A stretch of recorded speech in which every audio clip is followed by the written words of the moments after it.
1 2 1 2 1 2 1 2 1 2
There.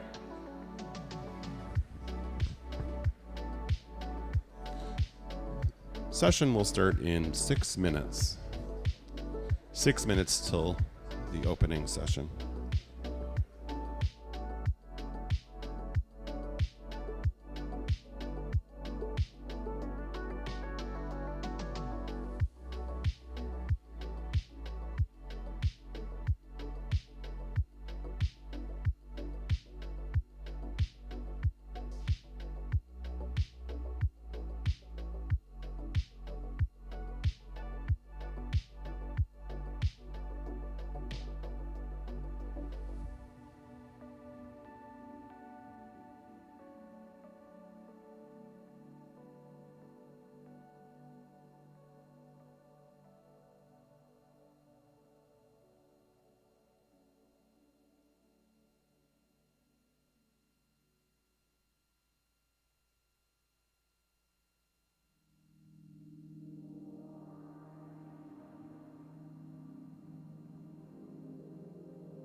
All right, if everyone can start to take their seats, we're going to get started for our day 2 here.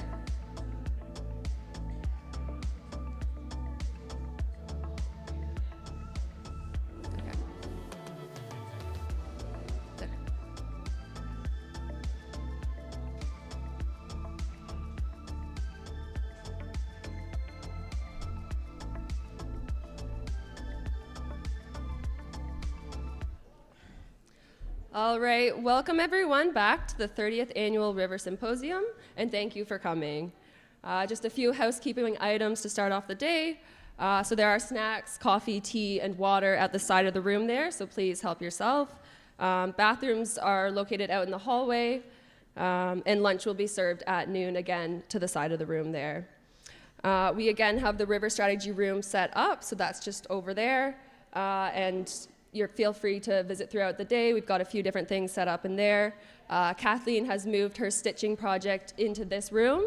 So at the back of the room there, if you want to join in, you can do some stitching there and still enjoy the presentations, which will be really nice. Presentations today will end at 2 p.m. At 2 p.m., we do invite everyone to stay in this room, and we're going to have our first in-person River Strategy meeting. The River Strategy is a new initiative that the River Institute and the Mohawk Council of Akwesasne are creating. Its aim is to facilitate inclusive and equitable communication and collaboration along this upper St. Lawrence River. Please talk to Emily DeRoshi if you'd like to learn more, and all are welcome to join in for this open meeting. In another room, we have an event called Fish Tank that our education team is coordinating, which is a high school case study competition, and this is the second and final day of this event as well. At 2 p.m., we also have another event occurring called Downstream, and it's going to be over in the room to the left, and Water Canada is hosting this free networking event. This is aimed at high school and college students looking to get into the water sector and learn more from seasoned experts. They can learn about the latest water trends and make important industry connections. Walk-ins are welcome. During the breaks, again today, we will be sharing slides that artists have submitted on some nature-based pieces of art. I'd also like to take a moment to recognize and thank the sponsors for the 2023 River Symposium, Ingredion, Rogers Marina, the St. Lawrence Seaway Management Corporation, the Great Lakes St. Lawrence Seaway Development Corporation, Ontario Power Generation, EVB Engineering, Ducks Unlimited Canada, Walmart, Minimax Express, and the International Joint Commission. The River Symposium would not be possible without their support. A big thank you also to the City of Cornwall for its generous support for the event this year through the Tourism Development Fund. We've provided a list of local business attractions in the event program. Wonderful restaurants and other things that you can check out while you're in the City of Cornwall. Finally, we'd like to thank everyone for coming for our second day today. We're really excited for all the presentations that we have, and we hope you enjoy them. So with that, we will get started with our first speaker. So we've got Dr. John Farrell, who's a professor of aquatic and fisheries science at the SUNY College of Environmental Sciences and Forestry, or ESF. He serves as the founding director of the Thousands Island Biological Station, or TIBS, an aquatic research station on Governor's Island on the St. Lawrence River. And he works to promote its mission of applied science, education, and management to guide policy and enhancement of fish and aquatic resources. John received his Bachelor of Science degree from Cornell University and his Master's and PhD from ESF. He is about to complete his 34th field season on the river. I had the privilege of getting to visit John and his team at TIBS this summer, and it was really enjoyable, and I'm really excited for you all to get to hear about the important work that is going on there. So with that, John's talk is entitled The Upper St. Lawrence River, Linkages Between Habitats and Fisheries. So please welcome John. Thank you, Erin. Thank you, Erin. It's just wonderful to be invited to be here for the 30th anniversary of the River Conference. You know, I was there towards the beginning, and you know, we've kind of had these parallel efforts, so it's exciting to come and share the work that we're doing in the Upper River. We're kind of known for working in the Thousand Islands, but we also work through the entire system in the New York waters from eastern Lake Ontario here to the Lake St. Lawrence area in Messina, so right near the dam. So I'm excited. I want to introduce some of my co-authors here really quickly. So, whoops, it advanced on me. I didn't touch anything, I promise. So, here we have John Paul LeBlanc. So JP's been with me for 7 years. He's our Canadian counterpart at Tibbs. He was trained in Pat Chow Fraser's lab and worked on Muskie and Georgian Bay. Did postdocs with us for multiple years, and we liked him so much that he is now an environmental scientist in our group. And then PhD candidate Thornton Ritz, MS candidate Andrew Parnas, and Robert Weber, our lab manager, and I neglected to include Anna Conklin, and you're going to hear about her work on looking at the viral evolution of round goby in a moment. So, we study baby fish a lot at Tibbs, which it's really fun. So I noticed that there was a lot of focus, and we work on adult fish too, obviously, but our real focus is on recruitment processes. There was a question on that yesterday, and we really look at reproduction and critical habitats, how they provide that resource. So I hope this talk, it's kind of a potpourri of research, but hopefully the talk will help you understand the complexities a bit more about our habitats and how our fishes are linked to them. David Jude from Michigan, stated that something like 3/4 of the fish species in the Great Lakes have a dependence on coastal wetlands. So we have a real strong linkage to our wetland habitats. So, with that, I wanted to just reflect with this 30-year anniversary. So here's a little boy sitting on this dock, peering into the river in the 1960s. It's actually me. So I think my parents took this photo, but I grew up on the river, and I have a tremendous curiosity of it as a child, and I think it really shaped me, and it's hard, to think of what's going through a little boy's mind staring in a very different ecosystem. You can see this is kind of across from near Mallorytown. We're at Oak Point, and the water just looks so brown and different than what the St. Lawrence looks like today. So I think this was probably like 1967 or 68, and I used to wear my little orange life jacket like kids always do here. And one really quick story is my parents took me to a small island called Sister Island, which was really like a shoal. It had a tree on it, and that was the year that the Queen came and visited from England, and she went through, and I think it was a QEW, some giant ship the Queen was on, and it threw such a large wake that I was swept off the island, and thankfully my little orange life jacket saved my life because I was floating down the river, and my parents had to rescue me. So pretty cool memory from way back, but strong connection to this place. And who would have known that I would have had the opportunity to build an aquatic research program on the St. Lawrence River, and it all happened around this fish, the muskellunge. So some of the early work at Tibbs revolved around the muskellunge, and we all know today we can't do like single species management. You can't look at a species in a vacuum because it's part of an ecosystem as the top apex predator. So we've really worked a lot on fishes and food web ecology, fish, invertebrates, wetland plants and animals, their critical habitats.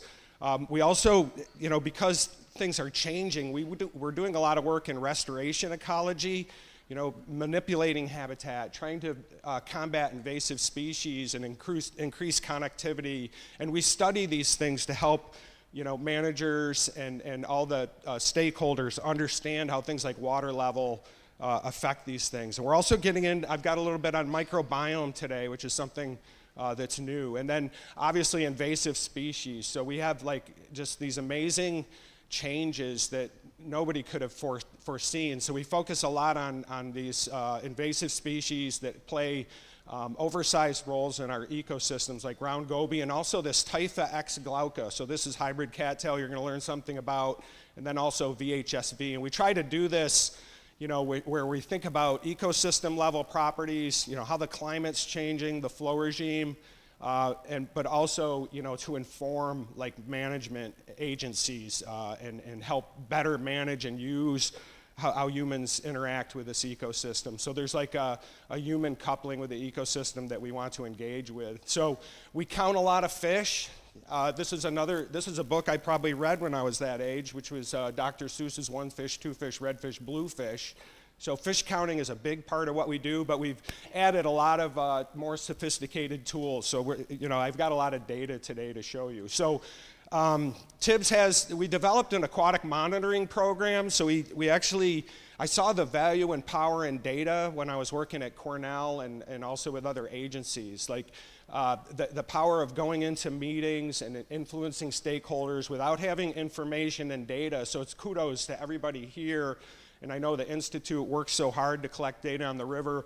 Mike Twist published this paper people may recall. It's called Wither the St. Lawrence River, and it was about the dearth of data and information to manage this ecosystem. And I think we've made great strides towards improving that, but we got a lot of work left to do with our agency partners. So I've left the data at home primarily, but our signature survey is this seining. It was really started by Steve LePan. And Don Osterberg, who was here at Potsdam State University just across the way, started looking for young muskies with seining. We developed a standardized seining program, and we've kept that going. So this program, the first seining started in 1983, and we standardized it in 1990, and then again in 1997. And now we have a standard series to look at trends in fish populations and their habitat over long periods of time. So this is just like what the data looks like. So if you think about, some of these species, it's like how many people, besides the Institute here, collect long-term data on things like blunt-nosed minnow, So you think about Lake Ontario and all the effort that goes into monitoring the forage base to promote cold water fisheries in the Great Lakes. They monitor forage, and that's how they determine stocking rates and so forth. So it's really, it's really similar. If you think about the importance of these members of our ecosystem, like blunt-nosed minnow is one of the most abundant species in the nearshore. And we look at these trend data, and what we do is use our long-term data to ask questions, and then we do targeted research that revolve around some of the questions that come out of the data. So there's a lot of change here. I'm not going to get into our long-term data. I just wanted to prove that it exists. So here's a little example of it. So one thing that we noticed in that data was this incredible, actually I am going to show you this one piece of data. This is round goby. So you see this tremendous increase in round goby in our sites. We see some gyrations here. Some of this is related to water levels. You'll see that there's a peak that goes down in a lot of these, and that was during the floods. Some of the floods caused fish to move a lot, and some of them made it really hard to seine, so people were wearing snorkels when they were pulling the net, so it's gear efficiency. So there's that kind of variation, but we see this undeniable trend of round goby in the near shore, so it's a big change. So we studied round goby, and interestingly, the St. Lawrence River has probably, if not the largest, some of the largest round gobies you will find globally. So we find fish that get up to like 12 inches in this system. So we were really interested looking at round gobies because they dominate in the ecosystem, and we started getting these massive, we called them goby scalunge affectionately because they were so large, and we were getting them in our Muskie Spring trap netting series, and we compared the isotope values are a good way to summarize. So these nitrogen isotopes tell you about the trophic position. So there's enrichment of nitrogen as you increase in trophic level, and then the carbon isotopes tell you about the sourcing of the carbon in that system. So you get a lot of variety in the sourcing, but it doesn't enrich so much. And what we see is that these large round gobies actually have a reduction in trophic position, which is really interesting because usually when fish get larger, they eat different prey, and they become enriched and they're top predators. But what we saw is that these things are specializing more on large zebra mussels. So the young gobies were the ones that were the egg eaters. They were eating more benthic invertebrates. They were also eating mussels, but we saw that actually the smaller gobies had a higher trophic position, in part because of eating eggs. So we're gonna talk about that in a moment. So that was an interesting finding, that our egg eaters and invertebrate eaters were the smaller gobies in the environment. So thinking about the trade-offs of the goby, we've seen this before. We have brown goby. It's now a critical forage species in the river. It's brought this benthic energy up into our predators in the ecosystem. And our predators, like smallmouth bass is the poster child for it, are taking full advantage of this. So we've been ranked as number 1 and number 2 top fishery in North America by Bass Angler Sportsman Society, and also Bassmaster Magazine. We were ranked number 2. And I've got this famous Gary Larson cartoon where the deer's got the bullseye on his chest, and he says, "Bummer of a birthmark, Hal," and it made me think of our smallmouth bass, because everybody, I don't know why it's doing this, everybody's coming here to catch these trophy largemouth bass that are just, they defy length-weight relationships. And, we've got a bullseye on the St. Lawrence River because it's the top fishery in North America. And so everybody wants to come here and catch our bass. So it makes me think of recruitment issues. So we were looking at trends and condition. So let's think about some of the trade-offs. So a lot of people think that that's like a good thing. We've got these huge bass. Bass seem to be holding up in a recruitment. What are some of the other things? Do we really rally around round goby? Well, from the seining data, I'm just going to tell you, there's 3 species that have disappeared from the seining data set. One is tessellated darter, which was a very prominent benthic native fish. We also lost slimy sculpin in our samples, and also log perch have been severely reduced. So there's 3 native species that seem to have negative interactions with round goby that are now gone or severely depleted. And we also think about what they do. So this is data from a study where we went out and removed the guarding male from a nest and looked at egg predation for nesting species. And nobody had ever looked at nesting species besides smallmouth. There's a lot of work that was done on smallmouth, but we also looked at rock bass and pumpkin seed. And what we found here, this is a principal a PCA here, and you can see that the nesting site selection by the species influenced the predator community that it was exposed to. So I don't want you to get into too much worry about this, but we saw that minnows, round gobies, and yellow perch as egg predators were dictated by the nesting site selection of those species. So it really matters where you nest and what sorts of predators are going to consume your nest when you're not guarding it. So when we had wetland habitats, we saw more pumpkin seed and minnow predation on pumpkin seed.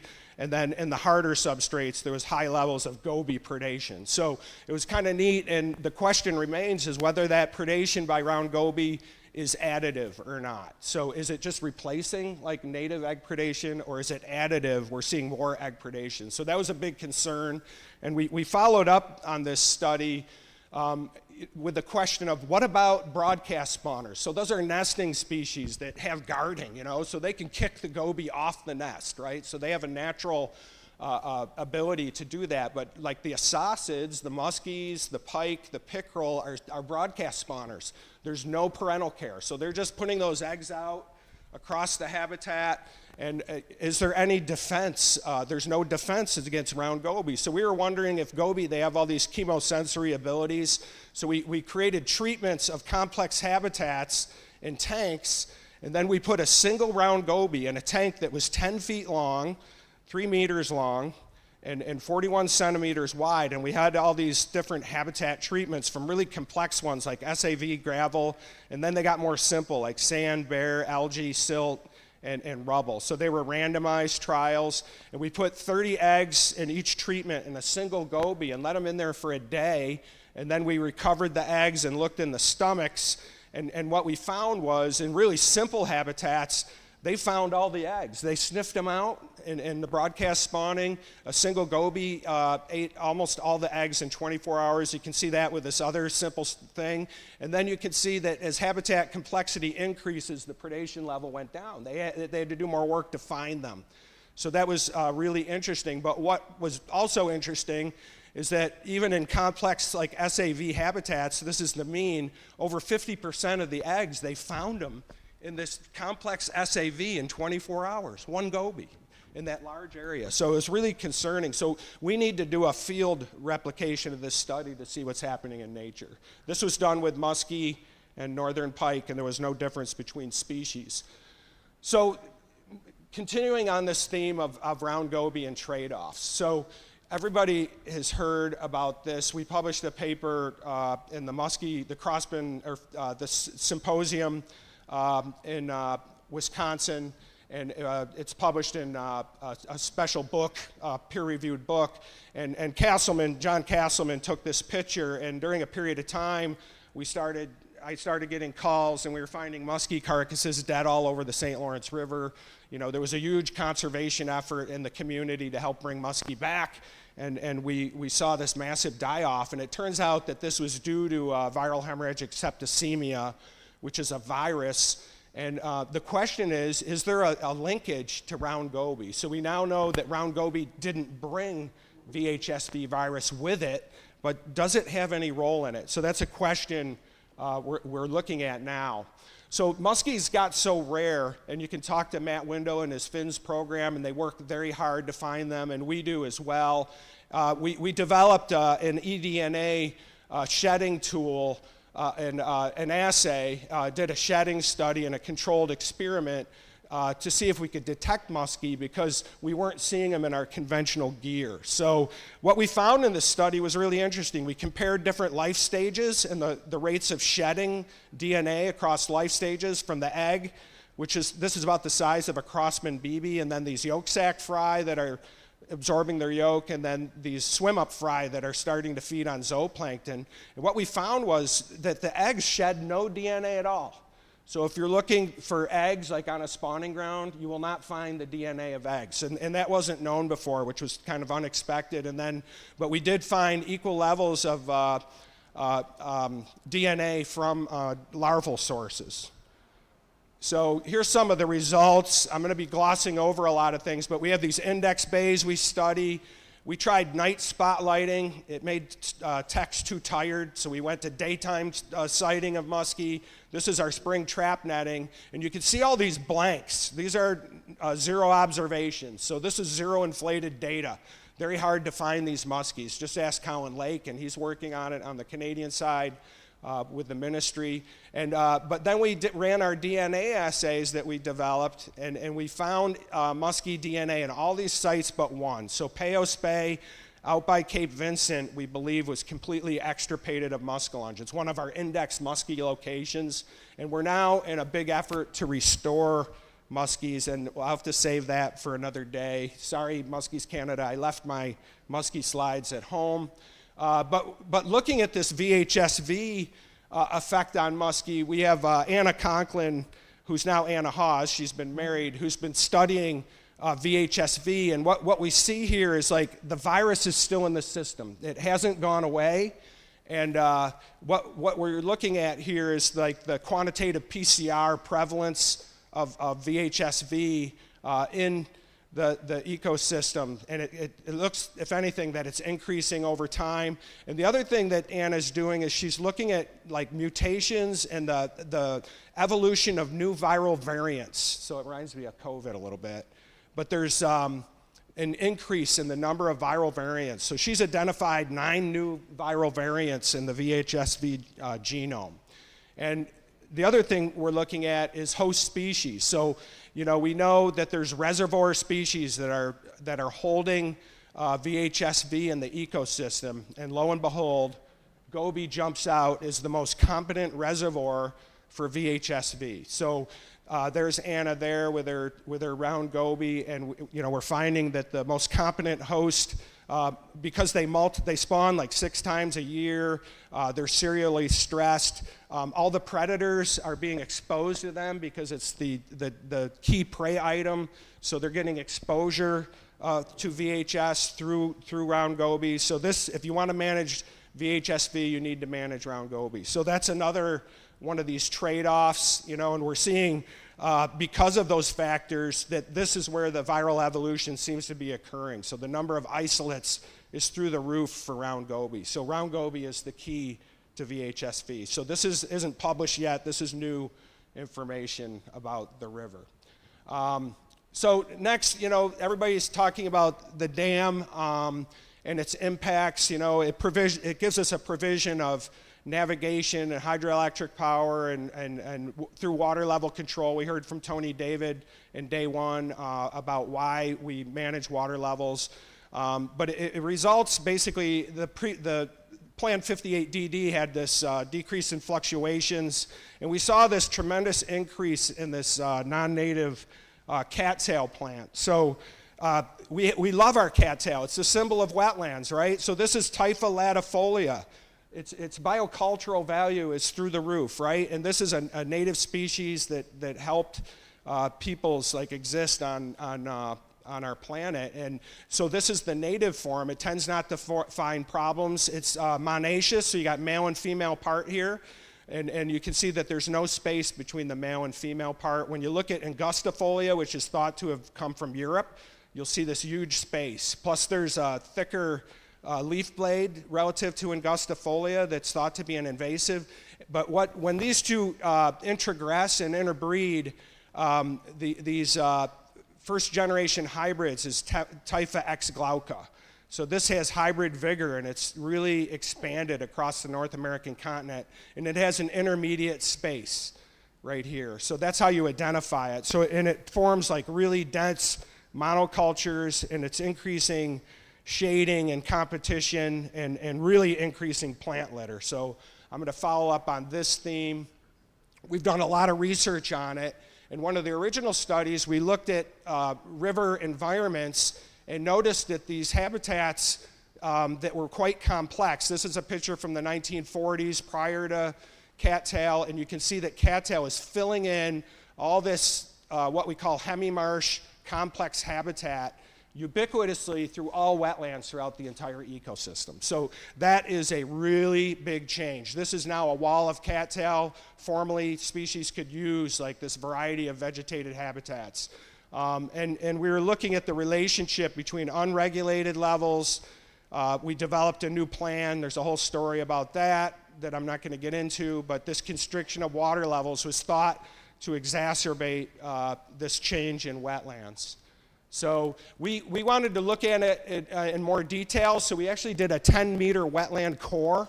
So we went to a site that we heard about some paleolimnology yesterday, and this is another example called palynology, where you're looking at pollen grains in sediments. So we took a 10-meter deep core, which represented all the sediment that's been deposited since the glacier. So these little mineral periods are during right when the glaciers melted, and all this sediment is accumulated in the wetlands since that time. And we looked at the vegetation dynamics and its chemistry over time. And I don't have time to really go through all this, but I want to point to a couple things. So you'll see in the 1920s, there was this reduction in mineralization. So we saw a reduction in organic matter accumulation that we think is related to farming.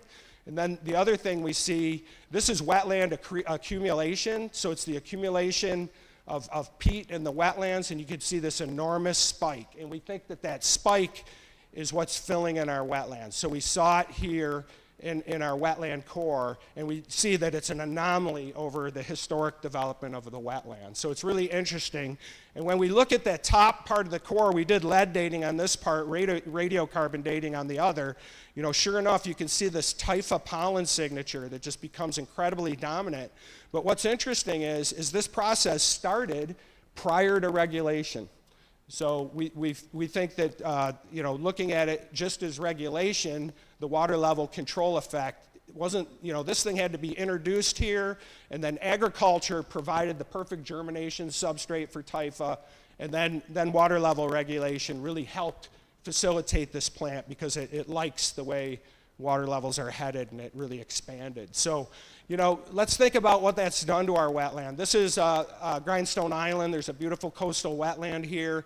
And what we're seeing is this interesting pattern with our oxygen regime. So this is dissolved oxygen. And you can see in this inner part of the wetland, versus the middle of this drowned river mouth wetland in the bay, there's different oxygen regimes. This oxygen regime really controls what types of animals can live here. So if you're talking about macroinvertebrates, there's different tolerance levels. And what we're seeing is the oxygen is just falling out of the system, getting below 2, which is hypoxia. 3 is considered hypoxia, 2 is extreme, 0 is basically no oxygen. So we're seeing this decline in oxygen throughout the summer season. So fishes that use this for spawning have to get out of there. They either have to move, find a refugia, or they're going to die. So this change could be linked to the proliferation of that invasive cattail throughout these marshes. These used to be wet meadow habitats. They've converted to cattail. This is data from this summer. So if we look at that inner habitat again at this site, this is where like the weather really affects it. So it crashed earlier and it stayed at 0 throughout the entire season. Here's our little mini summer that we just had a few weeks ago.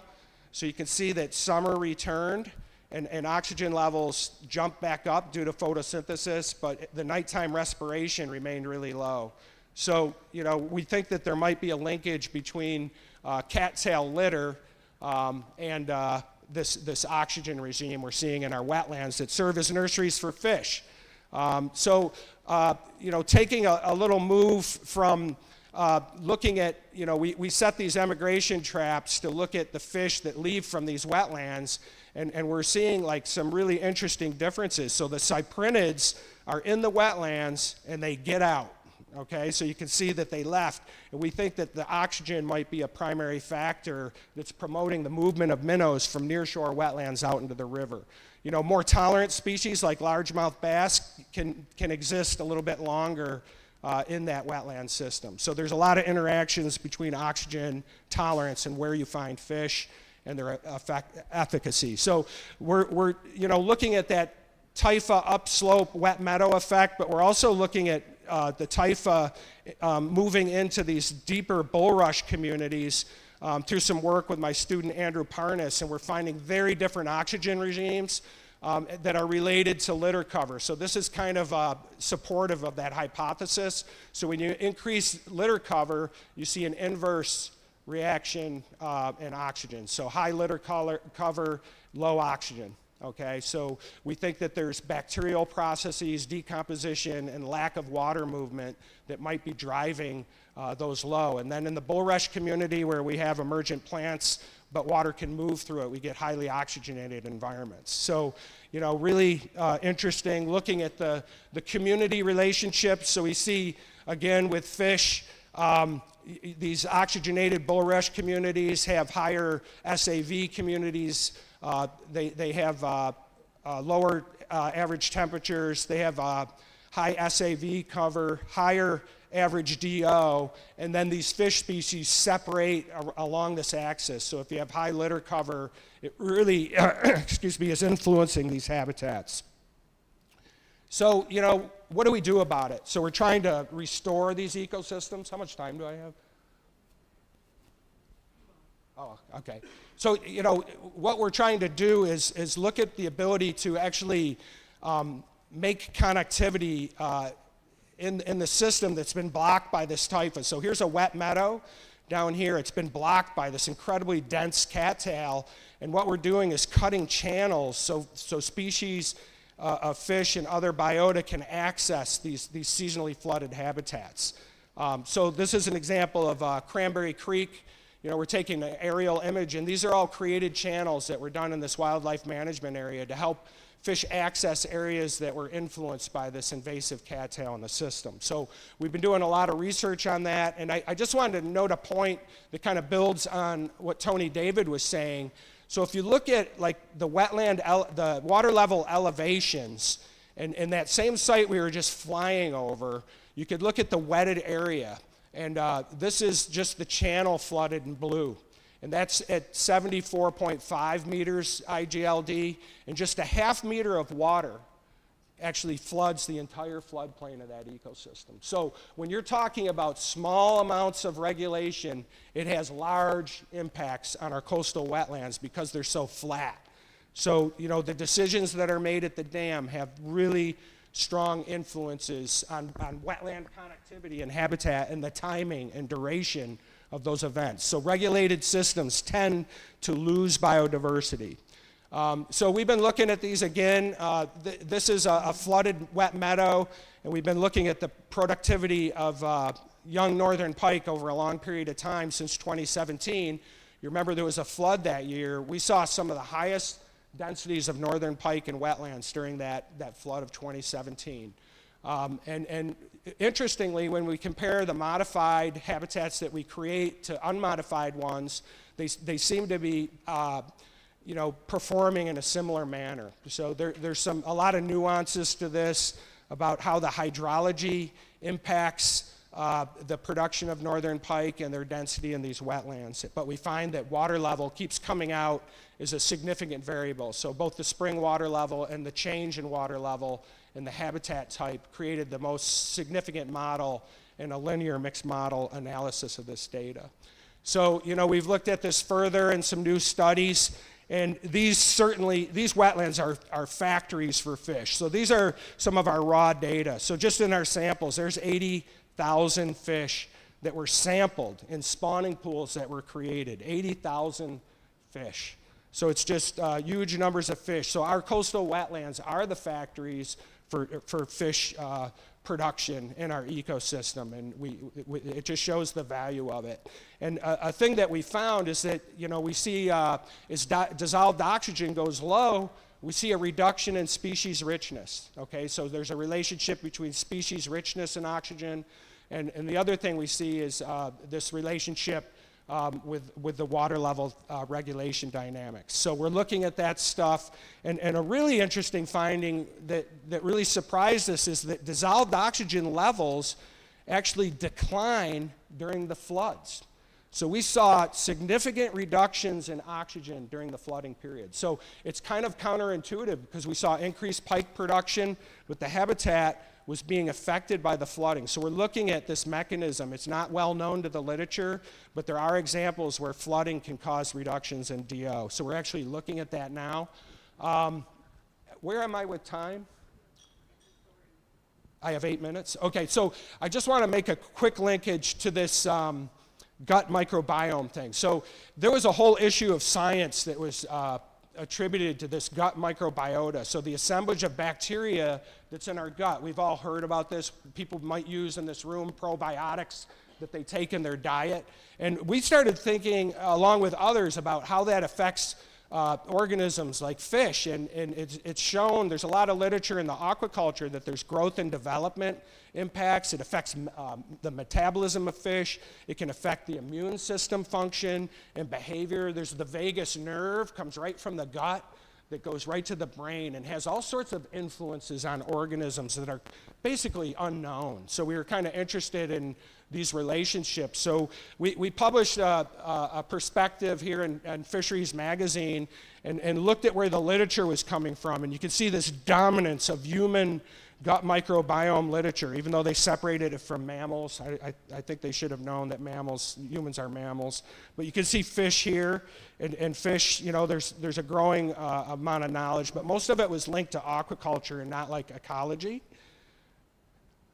And then, this is a complex diagram, but I just want you to look at this. So fish gut microbiome affecting metabolism, growth development, immunity with beneficial bacteria, and then we also have harmful bacteria. So we tend to focus on the harmful bacteria and how they can cause disease in fish, and both of them are regulated by like the host animal that they're living on, the environment, and also the diet. So we were interested in how gut, like a basic finding of how gut microbiome develops in fish populations. So we had done studies on larval northern pike and what they eat.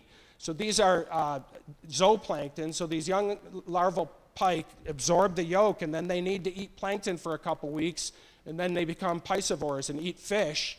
And it's an incredible diversity. They're very opportunistic, lots of different types of zooplankton. And through this cluster analysis, we found I think it was 8 different community types of water level and diet relationships from an experiment that exposed northern pike larvae to different zooplankton assemblages that represented those flooded habitats and also nearshore bays. So the point is that incredible diversity, and there are some selection processes in here, but there's an incredible diversity. So we followed this up with a study looking at the young of the year pike gut microbiota. I think we were the first to do it in associations with wetland nursery microbial communities. So we're looking at the microbes in the water and the microbes in the gut. And what I want you to do is just to look at these colors. This is amplicon sequence variants, so they kind of represent what species are. They're pieces of DNA that are unique, that are used to represent bacterial species, and you can see the groupings here.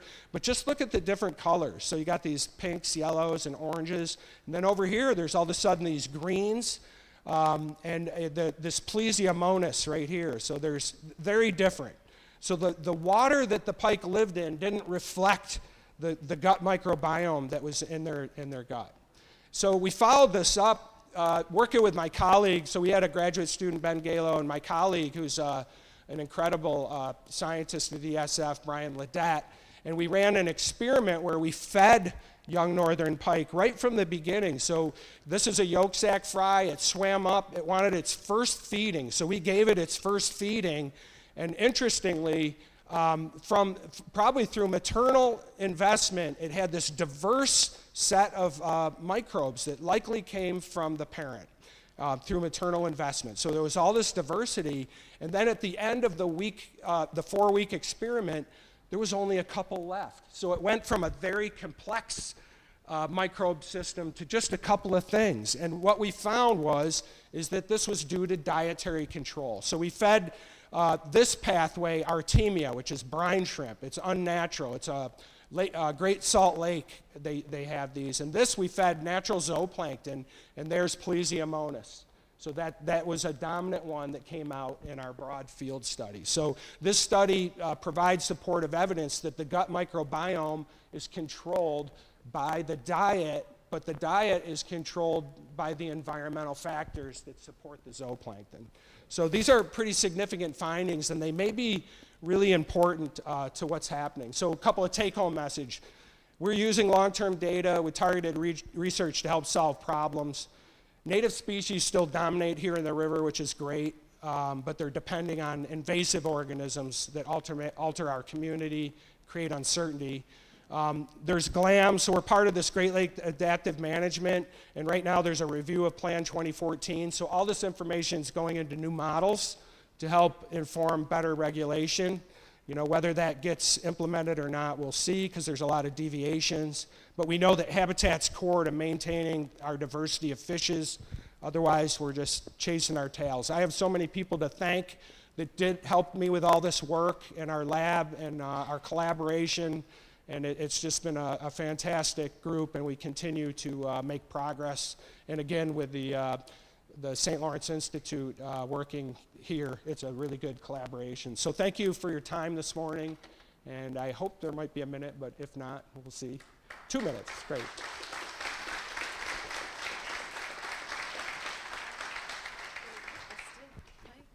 Questions, and then you can sit there. All right, yeah, we've got a few minutes for some questions. Okay, yep.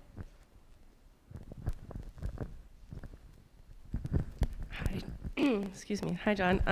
When you were talking about the goby predation related to substrates, one of the substrates you mentioned was SAV, and I'm just not familiar with that acronym, so I'm wondering if you could talk a little bit about that. Thank you for asking that. So SAV is submerged aquatic vegetation. So we have a diverse native assemblage here in the river, and they tend to die back each year. So wetlands are bare substrate in the spring, and then through buried seeds, they grow and proliferate into critical fish habitat and nearshore areas throughout the ecosystem. Thanks for that. All right, yeah, we got another question. Hey, John, great presentation. So these Typha X dominated wetlands, you know, for the path to jump-starting the recovery of these habitats, does that require the mechanical intervention and dredging and removing material? Because it seems that there's such a massive store of carbon and material that it's probably more than could recover on its own without that kind of intervention. Yeah, thanks for that question, Tony. So yes, we work with the U.S. Fish and Wildlife Service, Scott Schluter and his group that manage the Fish Enhancement Mitigation and Research Fund. So we've been able to use the fund from the relicensing to help create some of these projects that are meant just to create connectivity to existing habitats.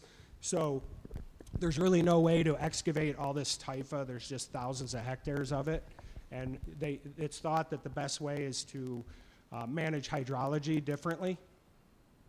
So thank you. I guess time is up, so I thank you for your time this morning. Yeah. I can follow up. Thank you. John, before you walk away, actually, we do have a special presentation. We've got some members of Muskies Canada I'd like to welcome up to the stage. Peter Levick, Jim Hutchings, and Rob McRae. This is unexpected. If I can just say a few words about Muskies Canada. Our real name is Muskies Canada Sport Fishing and Research Incorporated. And over the last 45 years, the research part has been really important, and we can only do that through partnerships. And one of the very special partnerships that we've had is with Dr. Farrell and the Thousand Islands Biological Station. We have a Muskies Canada Hall of Fame. There is a science and research category. Some of the previous inductees include Dr. Crossman, Dr. Castleman, Steve Kerr from the MNRF, Arūnas Liskauskas from the MNRF, and our most recent inductee, Dr. John Farrell. Congratulations.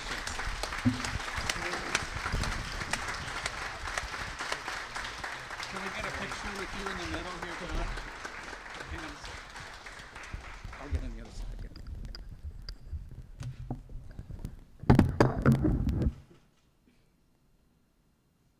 This is a complete surprise, by the way. I know I was getting this, but not today. So. Well, it's a wonderful opportunity to thank you publicly, John, for all of the wonderful work that TIBS does and how it's important to have science at the management table for a species that is as delicate and as substantial to the ecosystem as muskellunge. And it's very important to have that research, and it's through partnerships that we have with TIBS, through the MNRF, through the River Institute with Matt and the team, Queen's University. You know, there's a really strong research network around the St. Lawrence River, and it's really essential to be able to help to manage a multitude of species, muskellunge being one of them. John, thank you so much. Thank you. It's been a pleasure. Working with you guys. Thank you.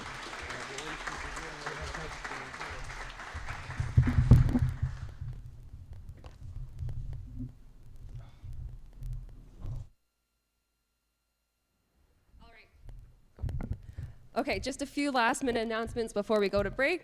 So you may have noticed that we're running out of paper programs. People love them because they're so beautiful, and I think they've been taking them home with them. So with that, you can access the program virtually if you don't have one at your table. So if you visit our YouTube link where we stream for the day, if you go there, there's a description, and in that description, there's a link to the program there. So you can check that out if you're curious about the next presentations and what we have coming up. And we are also having an issue with our symposium website, so we're hoping to have that fixed and up and running shortly, but if you go to that YouTube link, you can access the program there. And one other thing, I'd just like to correct myself from earlier, the downstream event that I announced, it's actually starting at 1 p.m., so for anyone interested in attending that, it starts at 1, not 2. Okay, and then we've got a little bit of time, we've got about a 10-minute break, and then we'll be back for our next session. Thank you.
All right, so we're going to get started with our next session. So if you could all take your seats, that would be great.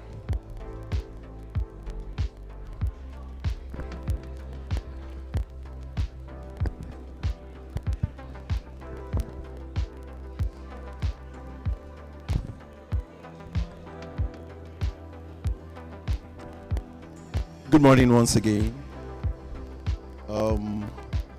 We are welcome to this first technical session for this morning, and also to our online audience. We welcome you to the first technical session titled Rivers, People and Culture, a Socio-Geomorphic Perspective to River Management, Part 1.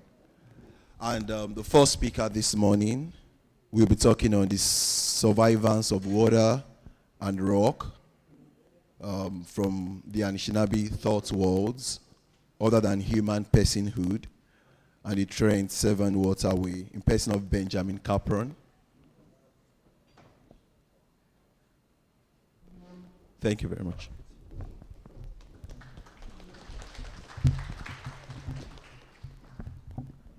Cool. And sorry, for slides I go over here. Cool. Cool. Can people hear me okay? Great. So yeah, hi everyone. My name is Ben Kapron. I'm a PhD candidate in environmental studies at York. And kind of mindful of time, I'm just going to jump right into things. What I'm going to share with you today comes out of my dissertation research, where I'm looking at how anthropocentrism, so, ideas of centering humans, thinking that humans are the only beings that matter, how anthropocentrism is deeply embedded in the thought worlds, the philosophies, the ontologies, the epistemologies of dominant settler Canadian society, and how that anthropocentrism then impacts settler Canadians' ability to support Indigenous nations in dismantling settler colonialism.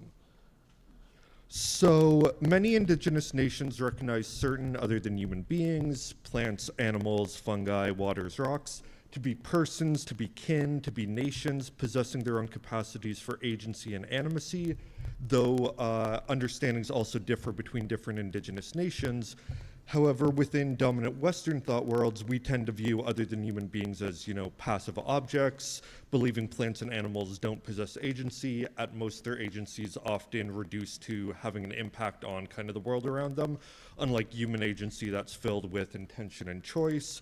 And we tend to believe that beings like waters and rocks aren't even alive. In the case of rocks, we don't often think of them as being very animate. And so to me, these differences are really important when we think about supporting Indigenous nations, because if, Indigenous nations are saying this being is our kin, this being is a family member, and I'm saying that being's not even alive or that being is just a passive object without agency, that risks attacking the validity of that Indigenous thought world, which is part of the violence that settler colonialism enacts, enacting discursive violence against those beings and the Indigenous nations who hold significant relationships with them. So what does all of this have to do with rivers? For my dissertation, I'm looking at Indigenous Anishinaabe understandings of other than human personhood and contrasting them with dominant narratives and histories of the Trent Severn Waterway to explore how my relationship with and my understanding of the Trent Severn might change when considering these other than human beings to be persons. For folks who don't know, the Trent Severn Waterway was built between the 1830s and the 1920s and consists of 41 conventional locks, 2 hydraulic lift locks, 1 marine railway, and numerous dams and canals in order to create a 386-kilometer-long navigable waterway between Lake Ontario and Georgian Bay, with an additional 44 reservoir lakes providing water to the system. I don't have a ton of time to go over the construction of the waterway, that history, but it, basically was constructed to make it easier for settler Canadian boats to access the areas along these water bodies. In the 1830s, we're talking steamboats. The way was filled with rapids, parts were too shallow for steamboats to travel through, so dams were used to raise water levels, locks were used to help boats travel between differing elevations. Anishinaabe and other Indigenous folks had been using this route since time immemorial, and they had a whole series of portages and carrying places to get around the rapids. and other places where it's difficult to travel on the water, but it's, not so easy to portage a steamboat.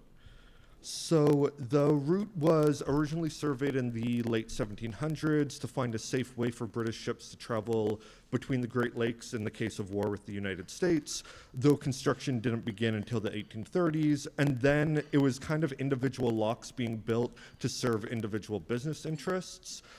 It was Upper Canada at the time, and at the time a relatively small group of men controlled much of the government, the judiciary, the economy, and what's often referred to as the family compact.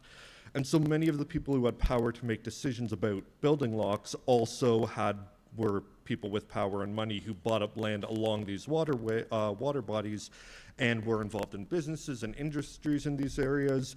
And so by making the areas more accessible, it would pay off for them. Support the businesses they had there. They would be able to sell land to settlers, that sort of thing. So, for example, the first lock was built in Bobcaygeon in 1834, and that was spearheaded by a man named James Gray Bethune, who had a business transporting people and goods by steamboat and stagecoach, and the lock there would just allow him to or allow his steamboats to travel further into the Kawartha Lakes. So his whole reason for spearheading that lock was to support his own business. That spurt of construction didn't last very long until financial constraints exacerbated by the Upper Canada Rebellion of 1837 caused plans for the waterway to be abandoned. In the 1870s, support for the waterway was revitalized for political reasons that I don't really have time to get into. And at this point, people living along the route of the waterway argued that it could be a commercial shipping route where grain from the prairies would be brought across Lake Superior and Lake Huron and then shipped on barges down the waterway to Lake Ontario and out to the St. Lawrence and so on. The government was not really on board with this plan, but in order to win votes in areas along the waterway, both the Liberal and Conservative parties would promise work on the waterway during election periods, then delay or only minimally carry out that work until the next election, and so construction continued in this really incremental fashion until the waterway was completed in the 1920s.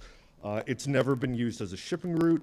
It's basically just used for recreation, and a number of the dams are now used to produce hydroelectricity. Oops, meant to do that one earlier. Anyway, so in exchange for this largely recreational waterway, we have locks and dams flooding lands along the path of the waterway. And for Anishinaabe peoples living in the areas, this flooding cut into their reserve lands, which was already, reduced lands from traditional territories. Flooding destroyed Anishinaabe graves and sacred sites. It also led to the loss of staple food items. The locks don't have, fish ladders. The locks and dams don't have fish ladders and that sort of thing. So Atlantic salmon that used to travel through the water bodies were extirpated. I think the next presentation is all about eels, but there were American eels that lived in these water bodies that were an important food source, and they're now extirpated from them as well. And monoman or wild rice was also abundant through this area, but monoman grows best in only a couple feet of water, and so the waterway, when it increased water levels throughout the system, it significantly killed off monoman to the point that Rice Lake, for instance, is called that for a reason, but there's now very minimal monoman there. 2 minutes already. Cool. Yeah, so I think it's important to remember this idea of other than human personhood, and that this loss of salmon and eels and monoman and other beings is, loss of food, health issues related to that, loss of ways of life connected to that, but it's also the loss of kin, of sacred relationships, of persons with which the Anishinaabe had significant relationships with. And considering other than human personhood, I think it's also important to think of how the waterway is a restructuring of lands and waters in order to facilitate expansion, extractivism, and settlement.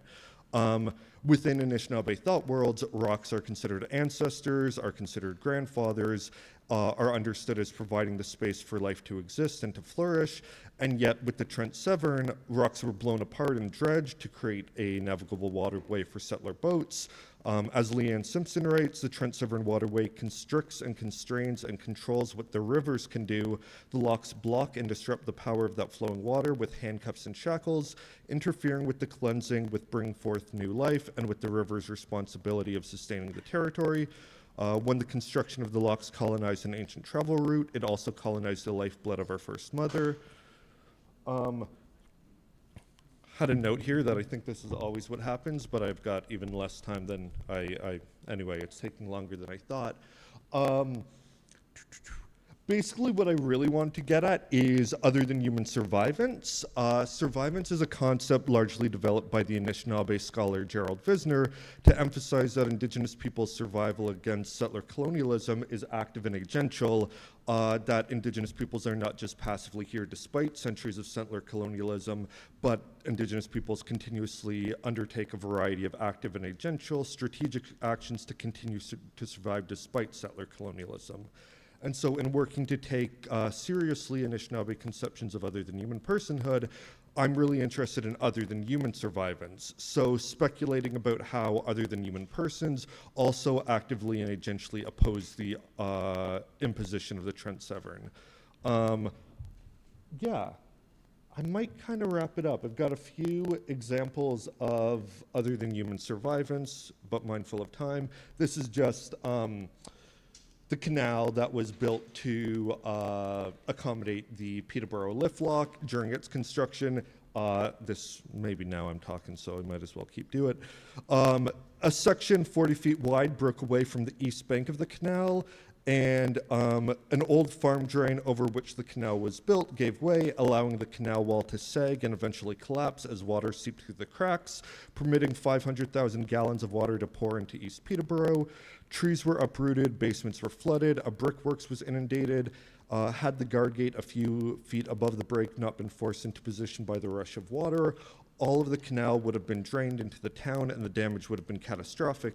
As it was, about 2,000 feet of the canal were emptied.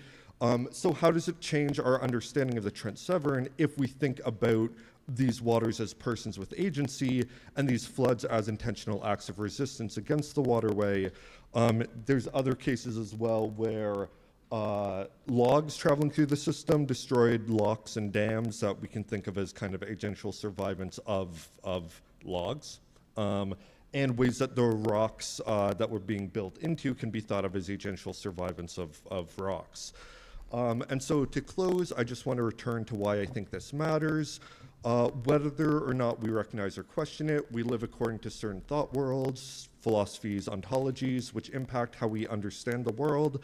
I imagine that there's folks here who might be reluctant to consider other than human beings as being persons acting with agency, and that's likely because that idea doesn't fit well within your thought world, within the ontology within which you operate. And I'm not meaning to say that everyone needs to take on Anishinaabe or other Indigenous thought worlds. That has its own problems. But when many Indigenous nations hold significant relationships with other than human beings, viewing them as persons, viewing them as kin, then I think we need to contend with the anthropocentrism of our ontologies if we are to support Indigenous nations. To do otherwise risks discursive violence against these beings and the Indigenous nations who hold significant relationships with them. Thank you.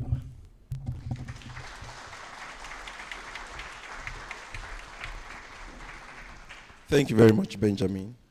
Just to reiterate, we'll be taking questions at the end of the talk, and then our line speakers too should try and tag each of the questions they would like to ask the speakers.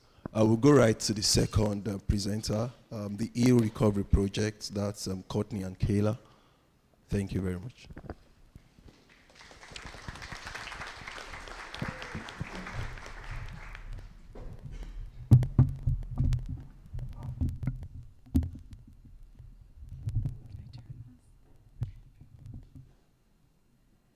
So good morning, everyone.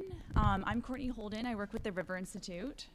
Oh, yes. And I'm Kayla Sunday, and I work with the Mohawk Council of Akwesasne's Environment Program.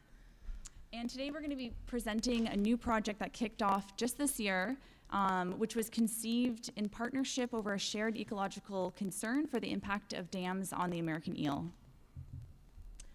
So it's a collaboration between Indigenous and non-Indigenous organizations that dates back to the 90s, and we work closely on issues that affect our local areas. When it comes to working with eels, our staff have had to combine resources to efficiently and safely conduct visual surveys of the area to properly count and assess inactive eels at the bottom of the river.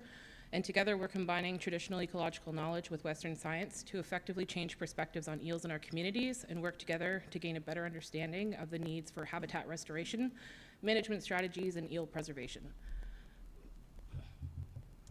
So a bit of background on the American eel migration. So Lake Ontario and the Upper St. Lawrence River represent the northern extremity of the species range. So eels actually come from the ocean.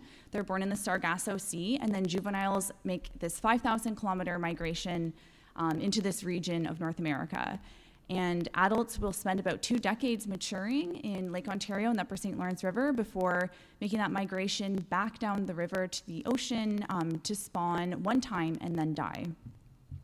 And dams represent a significant barrier to this migration. And so in the case of the St. Lawrence River, the 2 major dams that eels have to bypass are the Beauharnois Generating Station in Montreal and then the Moses Saunders Power Dam in Cornwall. And there are eel ladders that facilitate upstream passage, but these are only meant for juvenile eels ascending the dam on their journey to the maturing grounds. And so the eel ladders do not help with downstream passage. For an eel to bypass the dam when it's returning to the ocean at just over 1 meter long, the only way through the dam really is to pass through the turbines. And the turbines are like a propeller blade spinning, and so they are a significant source of mortality to eels during downstream migration. So eels are known as a clan, as a medicine, and as a food. And for all 3 of these uses, we have documentation from things like the JRAD journals that suggest that these things have happened like pre-colonial contact, and just some interesting things, little thought bites, is that eel clan members are known to be the folks who pass down the knowledge of the connectivity of the waters and the importance of that, and that's for the survival of the earth, the people, and all other aspects of creation. And that's a quote from Raymond Skye, who's an artist and storyteller. We still use the eel skin and slime, as well as the meat, for consumption and for medicine.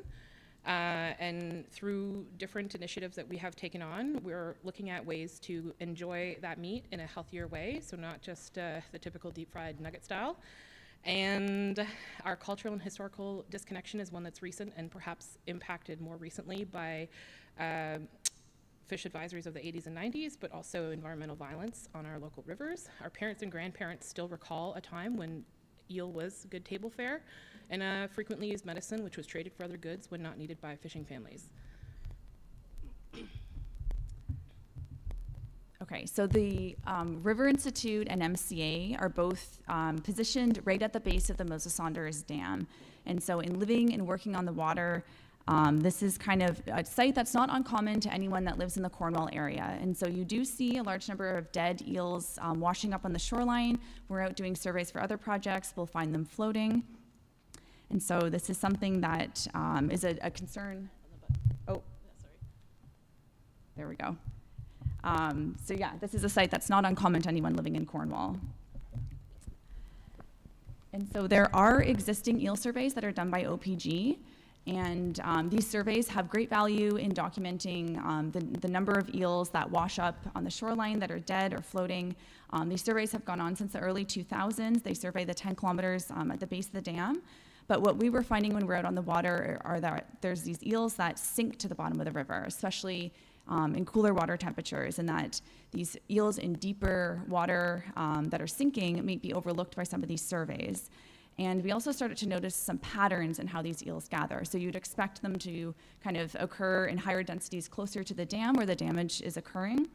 But the pattern was a little bit more complex than that, and we'd find certain areas that we would coin Eel Bay where we would see eels gathering. And so this was something that we wanted to understand more about.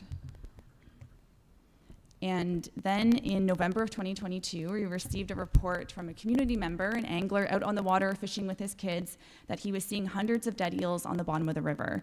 And so we were able to get in our boat, go down and investigate.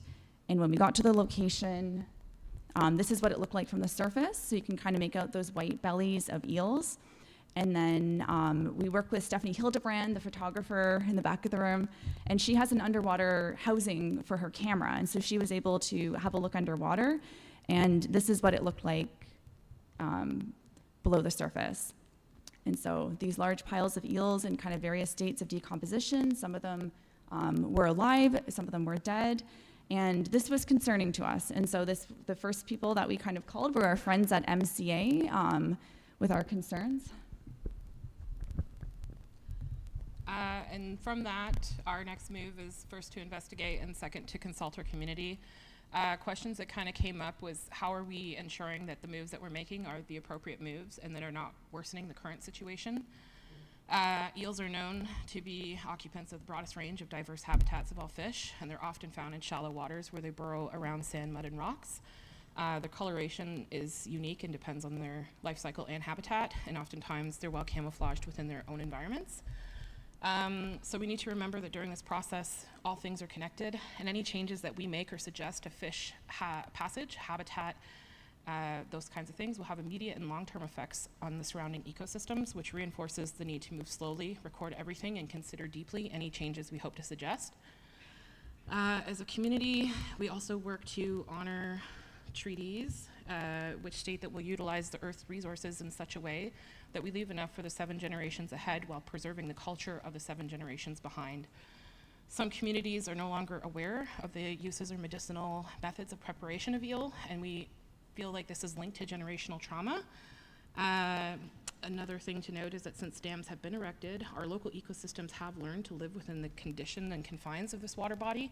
So changing this annual event, what impacts will it have for those that are left within the Lake St. Francis and St. Lawrence River areas?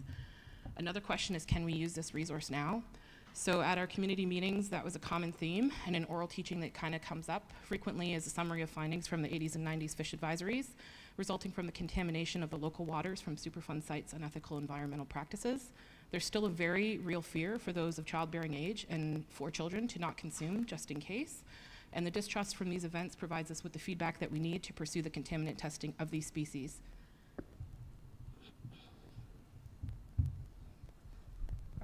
So after many shared conversations about the American eel and a few grant applications, we started the Eel Recovery Project. And so the main question with this project is understanding what is the fate of an eel after sustaining a turbine strike. And so we had all these questions. Some of these eels we find alive with some of these injuries. So can they swim to suitable habitat? Is there suitable habitat nearby? What's their recovery time? Can they recover from these injuries? Do they survive? Are they able to continue their migration and still make it back to the Sargasso Sea? And so the first thing that we had to do to answer this question was to document where these injured eels are being found. And so what we do is our visual surveys by boat with MCA and River Institute staff on the boat at the same time. And we survey sort of these 8 locations within a 7-grid layout, and then one offshore site on a shelf. And we survey standardized transects, so the same distance is searched, the same tracks, the time is standardized and the speed of the boat. And we basically survey until we can't see bottom anymore. And these surveys are done from June till December, so they just started this year. So our field season is still going. And we're also trying to develop these new monitoring methods to try and target those eels that we're seeing that might be overlooked in deep water and also during winter months. And so part of this is a drone, an underwater drone purchased by MCA. We also use these viewing cones, which are great for cutting that surface reflection and being able to see down in deeper water, and then aerial drones. And so this is an example of some drone imagery from last November. And this is a drone that was flown at a height of 60 meters, and you can see that it's picking up those white bellies of eels. And what we can do is go into that imagery and count the number of eels, and then ground truth that with what we're seeing by boat. And last winter, we were actually able to get the drone in the air for every month of the winter to track sort of that pile, that that I showed you that was underwater. And so what we saw is it kind of peaked in January at 381 eels, and then by April there was just one eel left. And so this is a new method to survey eels that is still in development, but it does allow us to survey them essentially 12 months a year. So beyond, we had to winterize our boat by December, we couldn't get on the water anymore, so this allowed us to still monitor these eels in the winter. And so once we've used all these survey methods to determine where the eels are, we start mapping out the locations of these fish and start noticing some patterns. And so we do find more eels on the north shore compared to the south shore. These injured eels appear to be kind of pushed by water currents into these gathering locations. And so kind of almost 2/3 of the river sort of turns that corner through Polly's gut right there. And so we're kind of seeing eels responding to that sort of underwater waterfall. And these gathering locations that we're documenting are going to become the site of habitat restoration targeted at these injured eels. And so a new initiative that we're starting this fall is acoustic telemetry, and that's going to help us answer the question of what's the behavior and survival of an injured eel. And so we are going to implant 20 acoustic tags into eels, and then deploy 8 receivers below the surface of the water. So these receivers will always be listening for any signals emitted by the tagged fish. Any fish that comes within 400 meters of these receivers is going to be recorded and documented, and then we'll download them in a year from now. And this is going to allow us to track the type of habitat that an injured eel uses, their survival of injuries. Do they kind of swim off somewhere and then die, or do they actually survive some of these injuries? And then the eels that do survive, are they able to leave the study area and out migrate to the ocean? So this is kind of the neat thing with joining the acoustic telemetry world, is there's this GLaDOS network, which is a network of researchers that also have these receivers in the water throughout the St. Lawrence River and also Lake Ontario. And this is a collaborative network. And so if we tag a fish in Cornwall, if it's picked up anywhere between the Atlantic and in Lake Ontario, they'll send the data to us, which is really neat. It expands our study area beyond Cornwall. And the type of fish that we're interested in tagging are the ones with the more minor injuries. And so a eel that's cut in half, that's missing part of its body, it's severe injury, we know that fish isn't going to be able to make it back to the Sargasso. But an eel with a more minor injury, like maybe minor damage to the tail or head injury or some bruising, those are the fish that we're really interested in. How do they navigate having that injury? And the tags that we're using have a battery life of 501 days, so that's going to allow us to answer this question of, do they continue their migration after healing from an injury? Are they able to wait until the next year and then make the migration then? So that 500 days will allow us to track 2 migration seasons. And the next question is, can creating some kind of habitat increase the likelihood of surviving an injury? And so what we're going to create are these recovery zones. We're trying to make usable habitat that's at the locations where injured eels gather, so they don't have to swim very far to find usable habitat. And these will be mostly in the form of underwater rock reefs, so something to break that current so they're not being kind of pelted into those piles, and also to provide interstitial spaces between rocks for eels to hide in. And then the last question is, how can these injured eels help inform conservation efforts? And so these dead and injured eels that we're finding are a proxy for the migration timing. And so tracking when these eels appear is going to help inform mitigation programs. And so an example of one of those is trap and transport. So that's a program that takes eels from above the dams, and then I think it's about 7,000 eels a year, and then they truck them below the dam and release them. But these programs are currently targeted at wild eel ecology. And so there's, so wild eels migrate kind of in July and August, but there's also this population of stocked eels. And so eels were stocked from 2006 to 2010, I think 4.2 million eels in the upper St. Lawrence River in Lake Ontario. And these fish were wild sourced. And so they didn't come from a lab. They were captured as glass eels on the East Coast and then translocated and then dropped into the river in Lake Ontario.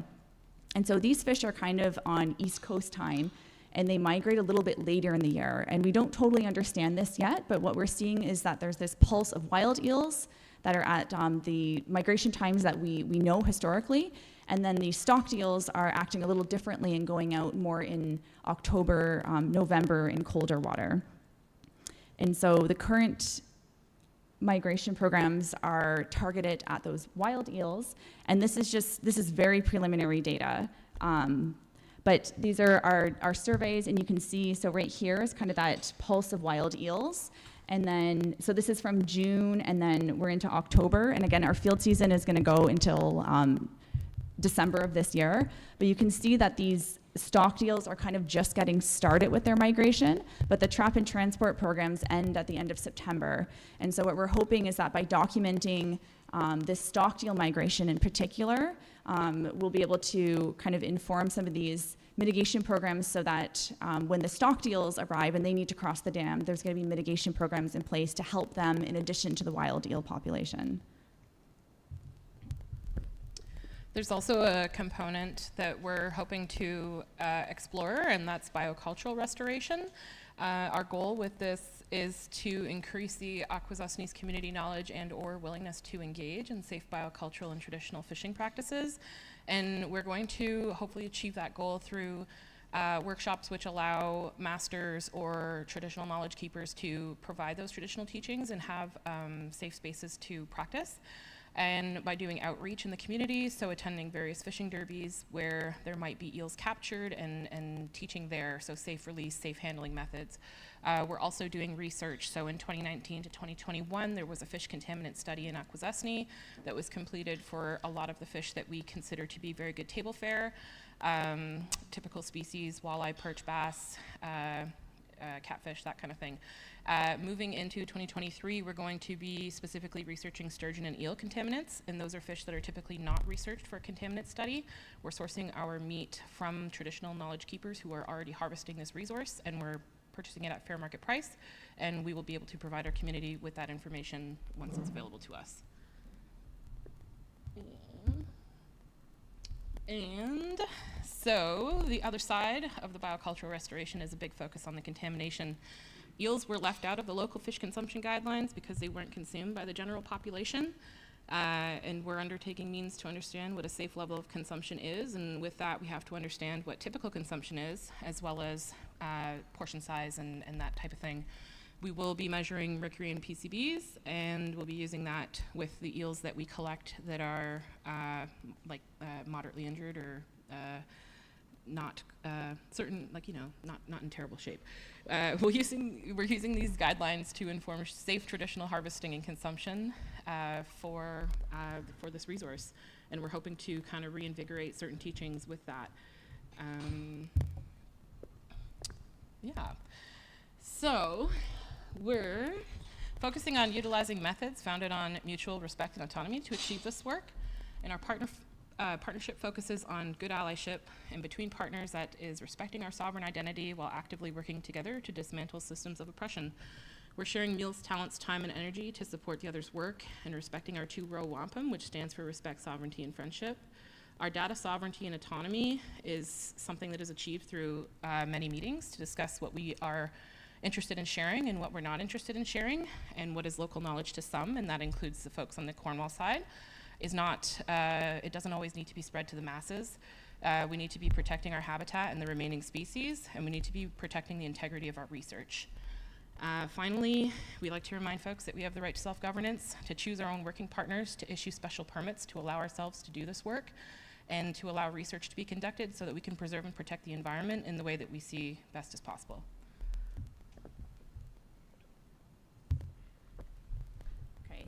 And then on the last couple of slides, I'm going to invite Emma Bakioki and Elizabeth Hall to the podium to talk about some of the community engagement with the Cornwall community. Hi everyone, my name's Emma. So over the course of the summer, we had the opportunity to be involved in a couple education programs at the River Institute. The first one was Eco Friends Camp. So this was a group of young elementary school students, and for that presentation we were able to show them our eel obstacle course that we made. So essentially this eel obstacle course involved the students being the eels, and they had to kind of go through the obstacle course, and they were kind of got to witness the obstacles that the eels faced in their lifetime, so during upstream and downstream migration. The second program that we were involved in was the Rotary Adventures Camp. So this was to a group of high school students. So because they were high school students, we were able to explain our project and the science behind our work a little bit more in depth. So next slide. Can I just? So this is our eel obstacle course. I'll run through it a little bit so you guys can kind of get an idea of it. So the slides represent our eel ladders. So whenever the kids would go up and down the slide, that would mimic the eels using the eel ladders to bypass the dam. Whenever we would blow bubbles, that would represent the eels getting contaminated. We had a small little hula hoop, so we would kind of move this out of the way, and that would represent habitat loss or habitat fragmentation. And then we also kind of waved around pool noodles, and that mimicked dam turbines. So whenever the eels or the kids were hit with the pool noodles, they would essentially have to restart the obstacle course at the beginning. And then, next slide. So this is a call out to teachers. If there are any teachers in the room or anybody that knows teachers that might be interested in having us come in and do our program to share the eel story, we would really love to help out. This is our eel email, so email us if you guys are interested.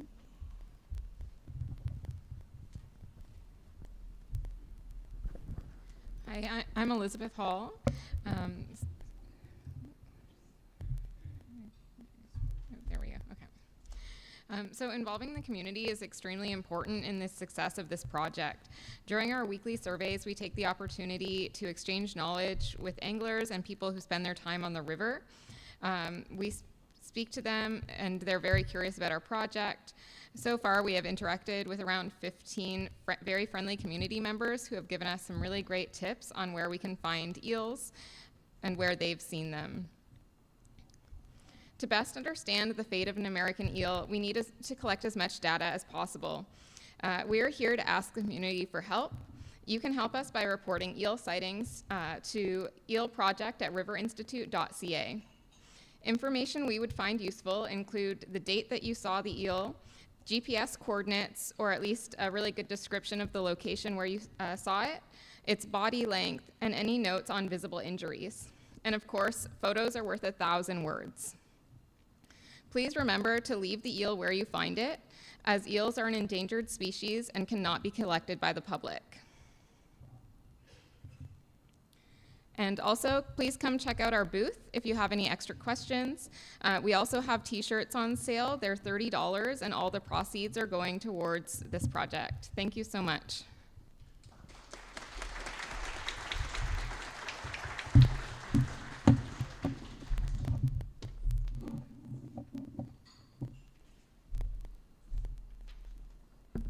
Thank you very much, Courtney and Kayla and the rest of the team.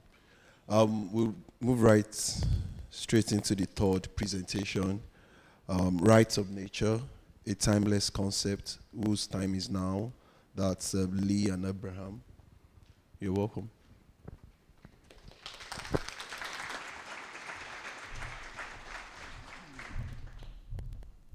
Oh, not this one? Okay. So, Sego Seo Guego, I presented yesterday. I did the opening yesterday, and I actually spoke a little bit about my relationship with the river, sort of how my family's been connected to it across generations. I've been a part of this river for a very long time, and how important that is to me. And I'm really grateful that, you know, I've been able to do work that has kind of reinforced that. Just to mention something funny, over 10 years ago, I worked for Tony David as his worst summer intern as a part of the fish project. And I was like, I'm never going to work in the environment. Now, look at me now. And I'm really grateful that I've had the opportunity to do work that I have as a part of Mohawk Council, as a project coordinator, as a science officer, as an environmental services manager, and it just makes me really happy to see the amazing work that is happening between MCA and the River Institute, and just want to celebrate them for all of that. And I'll hand it over to Lee. Lee Willbanks, I think I've been connected with peripherally with the River Institute for about 11 or 12 years. It may not be surprising that my approach to this topic is a little different from Abraham's. Obviously, colonial, settler, white privilege. I spent many years before working with or being associated with the River Institute, actually getting permits to pollute. I was an environmental attorney. I worked with a very responsible power company. We actually built plants on the Alcoa site in Messina, which was one of the most frightening sites I've ever been on. You had to wear booties when you went anywhere. But essentially, what I was doing was using water as a resource. And we were responsibly, we thought, getting the permission to take the water from Lake Ontario and other water bodies and return it with just a slight increment of either temperature or other contaminants. And I have to say, in the last 2 to 3 years, having gone from being the Upper St. Lawrence River keeper to just an itinerant river advocate, I came into contact with Talking Wings, Sinsun Aguilar Izzo, Blake Lavia, and Abraham, and started this discussion about the rights of nature. And I can tell you, I'm about this far on what I believe is going to be a very long journey. But the evolution of my thinking, I think, has been illustrative and in some ways challenging. It's a concept I think those of us who are settlers are coming around to. But I also think that Abe frequently looks at us and goes, duh, where have you been? And why has it taken you so long? Yeah, so just to speak a little bit about the river and the importance of the river to us as Haudenosaunee people, you know, I've been learning about the importance of the river to me and our relationship for a very long time, from just like an enjoyment perspective, but also from this emotional place, from the spiritual place, and how there's just such this deep value, and also learning about its history and how much violence it's experienced across time and the implications for my people and how long we have written about that. And I think a lot about roles and responsibilities because it's that foundation that informs the way that I relate to the river. And this massive river that so much water comes through. It's something like 30% of all fresh water in the world comes through this area. And that just blows my mind that we have such a rich resource right here in front of us, a relative that we need to care for. And this brings us here to Akwesasne, you know, the area of concern that exists here on two sides of the border, right at the edge of our territory, how our families and our people have felt the brunt of this, have experienced this and the consequences of this to our people and our understandings and our relationships with each other. And I often connect back to that. And, you know, when I was first sort of introduced to the rights of nature, it is, I think is the next one. No, that's you. Yeah. Yep. Okay. When I was first introduced to the rights of nature, I was really hesitant because I have no faith in these colonial systems. I think that they just reproduce harm, that they're violent systems, and I just kind of, a lot of times I think about my work as harm reduction. And so when I heard rights, I was kind of like, whatever, there's no way that this is going to do anything. This is just a giant performance, and this is for me to come and tap dance for some white people. And as I worked through this adventure with it and understanding my relationship with it, I opened up and seen the potential around this. And I seen the potential within my own community and our connections with this river and this water, and how long we have been fighting for some sort of reconciliation, some sort of like reciprocity here, some sort of justice in this. And I think that we're still seeking out this justice. I think we've seen signalings of it and accomplishments throughout it, and I'm so appreciative of everyone that has done work around this. So yeah, and let's continue. So I have to go back to the river for a bit. And again, given my background with permitting and also as the river keeper, I'm going to indulge in a pet peeve. And this is just one encapsulation. We could probably spend most of our session talking about the harms. But the construction of the seaway and the marketing of the river as Highway H2O sort of stands for this way we reduce essentially nature to infrastructure, something that supports what we do, that we can just run over it.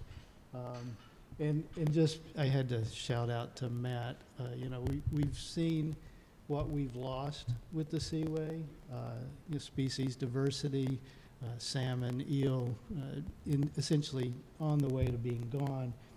We've lost vitality in the breeding grounds. And what we've gotten in return is invasive species in the hundreds. We've gotten, you know, chemical pollution and the ever-present, this is actually a ship grounded, the ever-present risk of a catastrophic spill on the river. So I get to talk about this also because it does go with my background.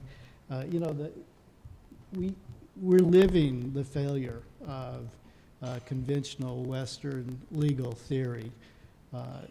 50 years, the United States has had the Clean Water Act, and it has made improvements. We still have a vast number of water bodies that are significantly impaired. And we've logged our forest, and we've seen the burn in Canada as a result. I won't read the rest, but I will tell you that, I mean, even this morning we woke up to news of the ever-increasing pace of climate change. And Western legal theories, no matter how many times we jet to some foreign capital and discuss how to solve it, doesn't seem to be doing the job. This is another tease. If we really tried to give you the history of the rights of nature, it would probably be 7 or 8 of these slides. I commend you to the Center for Democracy and Environmental Rights website for the history. But I do want to, again, going back to Western legal thought, one thing I do want to read to you, it began to be introduced in 1972 in an early case where a law professor wrote this. The fact is that each time there is a movement to confer rights onto some new entity, the proposal is bound to sound odd or frightening or laughable. This is partly because until the rightless thing receives its rights, we cannot see it as anything but a thing for us to use. Those who are holding rights at the time. The reason for this little discourse on the unthinkable is that, the writer, I am quite seriously proposing that we give legal rights to forests, oceans, rivers, and other so-called natural objects in the environment, indeed to the natural environment as a whole. So since then, we've seen numerous laws adopted, resolutions passed, whole countries, governments, Ecuador, moving in this direction. Yeah, and so a couple of years ago, it was actually at the beginning of COVID, Talking Wings approached me, and all those wonderful Zoom sessions that we shared together, as I was like, again, as I reassert, I did not believe in the rights of nature. I didn't think that I thought it was so pretentious that we as humans could give rights to something that already has agency. And I think that's because I'm operating from my biocultural context. And trust me, this is not like an easy process either, you know, to sort of look at trees with agency, look at the environment with agency. It takes time, it takes practice. And for myself, as I sort of started looking through my science and my perspective and my life, in relationship to the river with agency as a relative, it was difficult. But as I sort of came to accept that, I sort of seen rights as this performance. And it was difficult for me to reconcile that. And so it was I was just the I don't know. I was the anchor. I was the one that was holding back some of the progress at the beginning. Like, this is dumb. And later on, I would just sort of reconnect with that, and I would it was through some interesting work by actually a podcast on my way somewhere. And I'm trying to remember the name of the person, and I keep forgetting it. And I every time I go to do a talk about rights of river, I try and memorize it again, and I forget it. But how in India, in their constitution, everybody has a responsibility to care for the environment.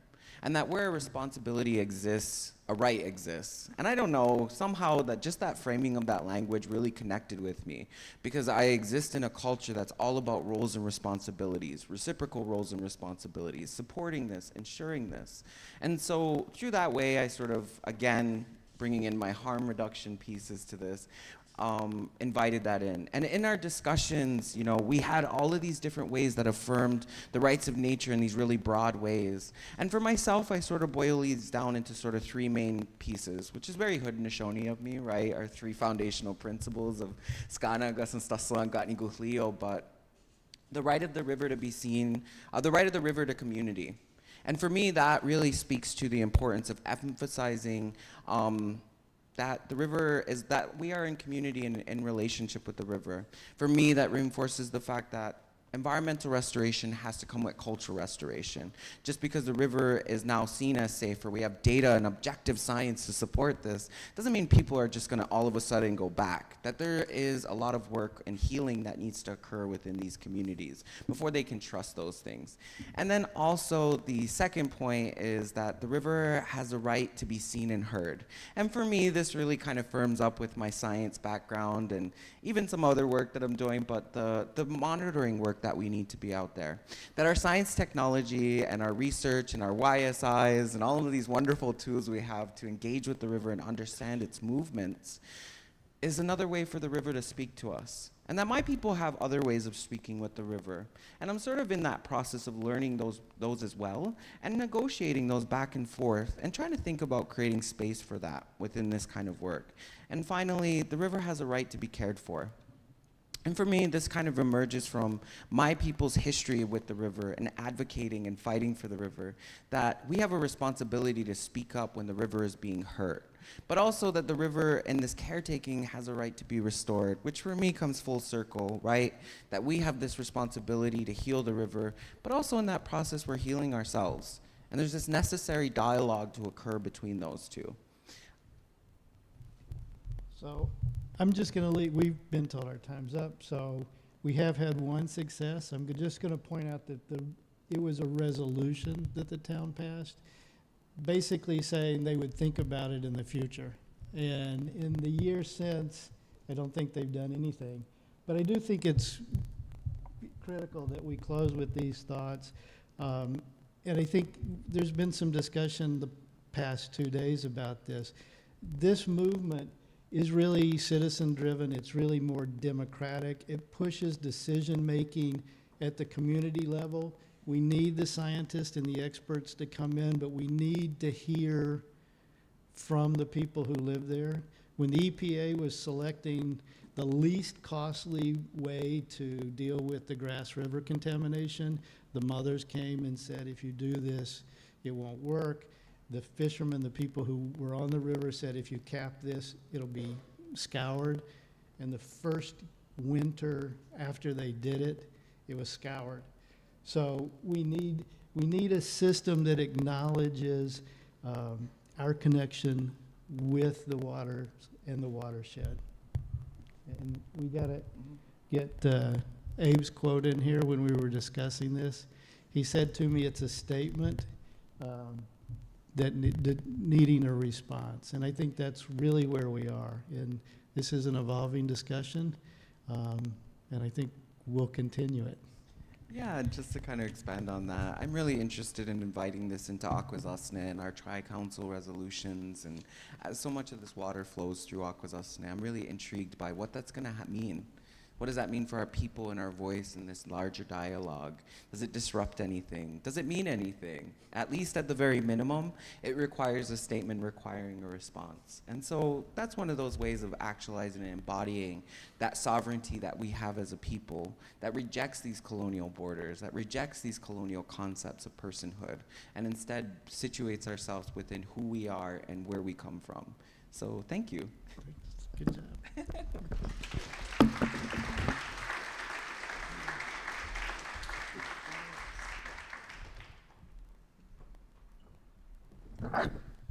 Thank you very much, Lee and Abraham, for the wonderful talk.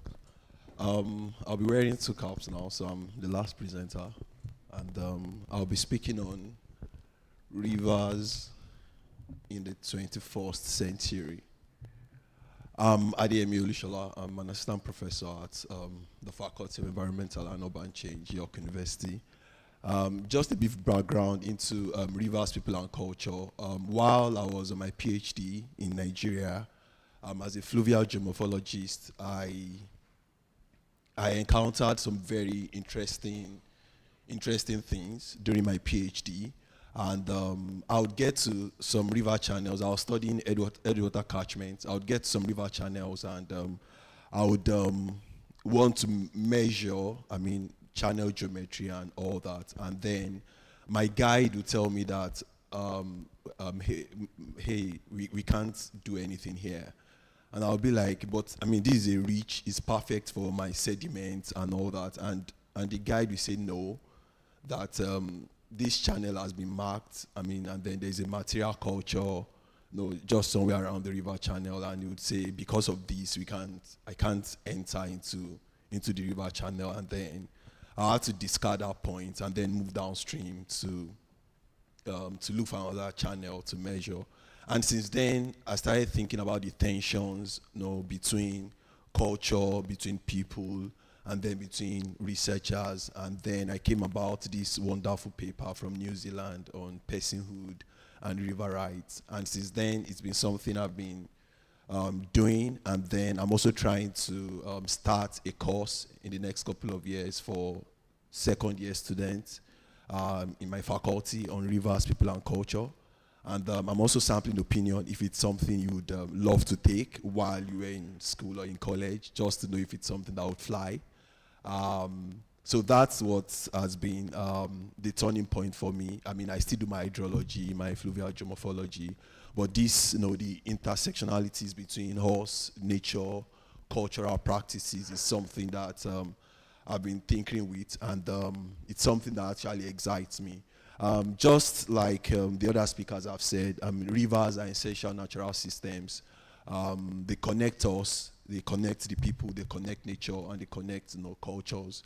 And in recent times, the discourse around rivers transcends empirical science, transcends the rigid siloed thinking in science that we've been doing. However, it's more inclusive now, it's more fluid now. We are more looking at nature, we are looking at other voices within the river systems, and how we can better manage these resources around us. And because of this, we're having emerging themes like social hydrology, social geomorphology, and et cetera, et cetera. As I've said, rivers and people and their culture, they are intimately linked in the tapestry of human existence. And to manage our river systems in a sustainable way, we need to sit down and then find a way to hear voices, to also hear other perhaps what we deem non-scientific way of thinking, non-empirical way of thinking, and see how we can fuse all this together and better manage our river systems and water resources. So the social geomorphic perspective that I have here is due to the renewed interest in other aspects of river and their systems. And like I've said, bringing up emerging themes like hydrosocial cycle, etc. And in his submission, Clever, one of the papers from New Zealand, claimed that river or river water plays a significant role in human civilization, including religious and philosophical meanings. In other tropical countries, we have people that worship river systems. We call them river worshippers. In South America, we have them river worshippers, and they have different worldview about rivers. And in Northern America and some Southern African countries, we have indigenous societies whose views about nature is totally different from what we as scientists know, or what we as scientists believe. Hence, there's need for this holistic understanding. There's the need for us to sit down and really try to understand river systems as an inclusive management plan that fuses indigenous traditional knowledge with scientific understanding.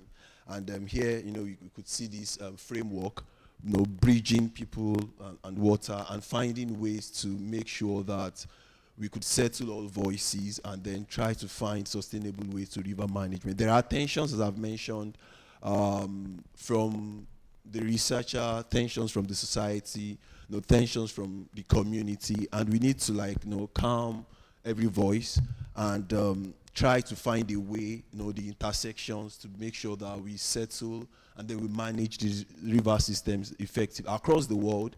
So much history and cultural practices are tied to rivers, such as the Yukon, the Magpie, and then the Osun River that is widely worshipped globally in Nigeria. Because of this, there are communities where rivers are deified, and then they are tagged with religious faith and all that, and that in a way, brings in a different nuance into the discourse of river systems. If you are talking with people in that sphere of knowledge, and we need to understand some of these emerging science. We need to understand how we can better approach this set of people, this set of communities, and convey our scientific studies, and also try to listen to them when they also try to teach us one or two things about nature. Also, the cultural attachment to these rivers by some communities, various indigenous organizations, as the Maori people in New Zealand, and then the Ini people around where Magpie River traverses, portrays a sense of belonging and attachment. This is just rehashing some of the things that have been said by my former colleagues, that we need to find a way to move forward. We need to find a way to calm these tensions. And we need to find a way to go outside the box as scientists and listen to all these other voices and find a way to a middle ground to sustainably manage our river systems. I mean, the application of socio-geomorphic principles or ideas addresses this tension between various agents or actors, such as the government, the research scientists, the people, are seen in granting of rights or personhood to rivers, such as we have in New Zealand, such as we have in Magpie, and in some other places across the world. In addition, accepting these principles is also a recognition that as humans we respect, and also as scientists we recognize different voices, and then when it comes to river management practices. From this perspective, the lead negotiator in the river, in the granting of river rights in New Zealand, stated clearly that they consider the river, the indigenous community there in New Zealand considers the river as an ancestor, and as they always have, and that is the same thing that resonates with the people when they were granting rights to Magpie, and this brings a new discourse into our understanding and the way we approach rivers from a scientific perspective, and how we can also do better as scientists, how we can be more inclusive, and then how we can sustainably manage river systems by listening to all these different voices. To effectively approach basin management, there's a need for inclusive science that is sustainable and tension-free, local knowledge, customary water management practices. If we allow them to fuse into our scientific understanding, can help strengthen environmental flow planning, implementation, and sustainable outcomes. And this is clearly stated in Brisbane Declaration and Global Action Agenda of 2018. And here we see some examples across the world, in Ecuador, in New Zealand, in Bangladesh, and here in Canada, where rights have been given to river systems based on some compelling facts and based on some very strong reasons why that has to be done. In conclusion, tensions between indigenous societies, researchers, and governments on river systems, they are complex and multifaceted, and the empirical science alone, that that body of knowledge might not be able to answer some of these questions, or might not be able to address effectively some of these tensions. Therefore, we need a better approach, like I've said, that is inclusive. And these tensions arise from different perspectives, interests, priorities that differs, different worldviews, and we need something more encompassing. We need something more inclusive that can help us to better manage and protect our river systems. Lack of inclusivity in decision-making process can lead to distrust and resistance, and this we've seen over and over. We need to make sure that we have safe space. We need to make sure that there is that element of trust. It's not just tokenism. We just don't want to do it to check the box, but we are really concerned, and this is something we really want to do. River Rights is part of a global indigenous-led campaign echoing the rights of nature movement, which aims to provide concrete protections for the natural landscape. In the last couple of years, we've done a lot of harm in the Anthropocene, and there is need for us to move away from the known science and try to see if there are things we can do better by listening to other voices, by fostering a holistic approach that respects the cultural significance of rivers. Societies can forge a more harmonious and sustainable relationship with these life-giving waters, and that's what I'm going to conclude with. Thank you very much for listening.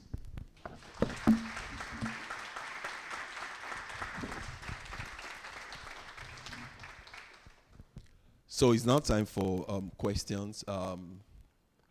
We'll be starting with those in here, and then we'll pick questions from those online.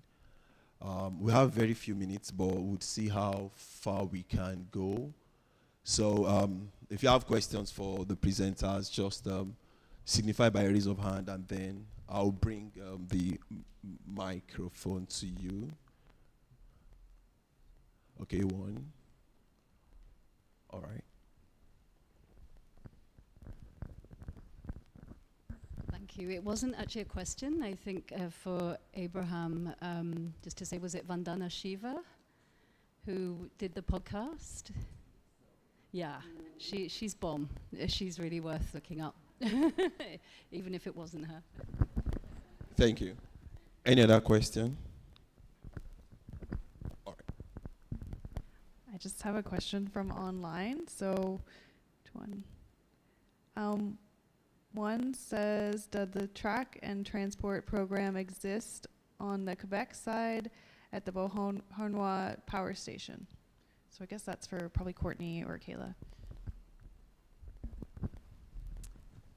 I don't believe so. I think the eels are, and correct me if I'm wrong, John Stana, who's in the room with OPG, but I believe the eels are captured mostly in Lake Ontario in the upper St. Lawrence River and then transported and released below Beauharnois.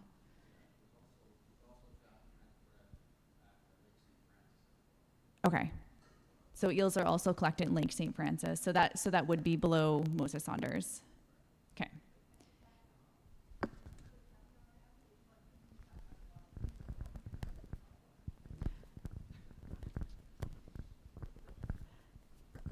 Hi, sorry. It was specifically about the Carillon Dam, the question. Oh, I thought they said Beauharnois. Oh, Beauharnois. Okay. Sorry.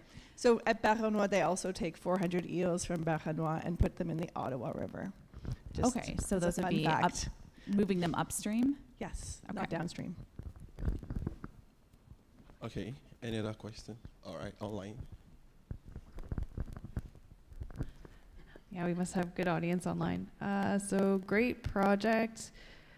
Have we found some patterns of eel injury conditions, such as what the most frequent injury type? How is the potential recovery, proportion, spatial, temporarily perspective? Okay, so we do see injuries that are often in the same place. And so it'll be sort of behind the eel's head near one of its pectoral fins at, I think, around 110 millimeters, which possibly relates to the distance between the scroll and the turbine and where they're being hit. And so they're often, if they are severed, it's usually in the same spot. And then if they have the injury behind the head, that's also usually in the same spot. But a lot of what we find are either severed eels, kind of completely in half, or eels that you can feel along their body and feel kind of a bump, and then their tail end will be in sort of various states of injury. So if it's a fresh injury, it'll just be kind of like a hard bump. And then we also come across eels that their tail will start to rot. So their front half of their body will still be fresh and they're alive and they're swimming, and then they're kind of dragging around this muscle tissue, this flesh that's rotting on the back of them. And so I do think that they take a while to die. At this life stage, eels are in migration mode, and so they're not feeding. They're just trying to get back to the Sargasso Sea to spawn. And so I think when an eel sustains an injury, as long as there's still respiration taking place, that they do lie on the bottom of the river for weeks, possibly months. And that's something that we want to try and understand with the tagging work.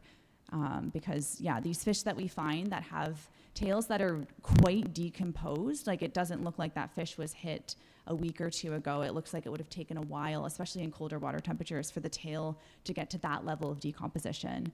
And so that's something that we're trying to document. We assign decomposition levels from 1 to 10, and sometimes we have to assign different numbers to different parts of the fish's body. But yeah, trying to understand more. Thank you. Any other question? Okay, just that will be the last one. Okay. Thank you. Thanks for the talks. First, a comment. I find the rights of nature or rights of the river discussion or presentation, it's very new to me. I've heard notions of that in the past, but not recognizing this that kind of thinking going on elsewhere, which is very encouraging. When I heard it at the end of the presentation, that my thoughts went back to graduating from undergraduate, where I had this sense of, wow, I really know something, and then the next step I'm thinking, I only know what I don't know. So very nice notion, and I've definitely got more to learn about it. And one of the question that came to mind when I was listening was, I know there are groups up the river advocating for heritage river status.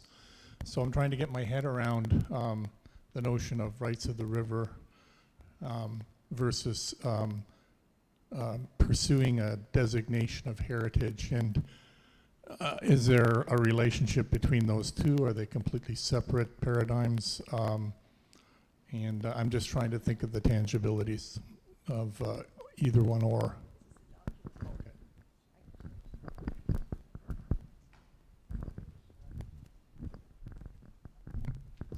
So I'm not familiar with the heritage river concept here, but I know in the States we have wild and scenic rivers, and my thought is these are overlays that perhaps give heightened levels of scrutiny and protection to development and projects, but I don't think in any way it conveys agency to the river. It just enables other or perhaps the same regulatory bodies to pay attention to what's going on where they probably should have been paying attention all along.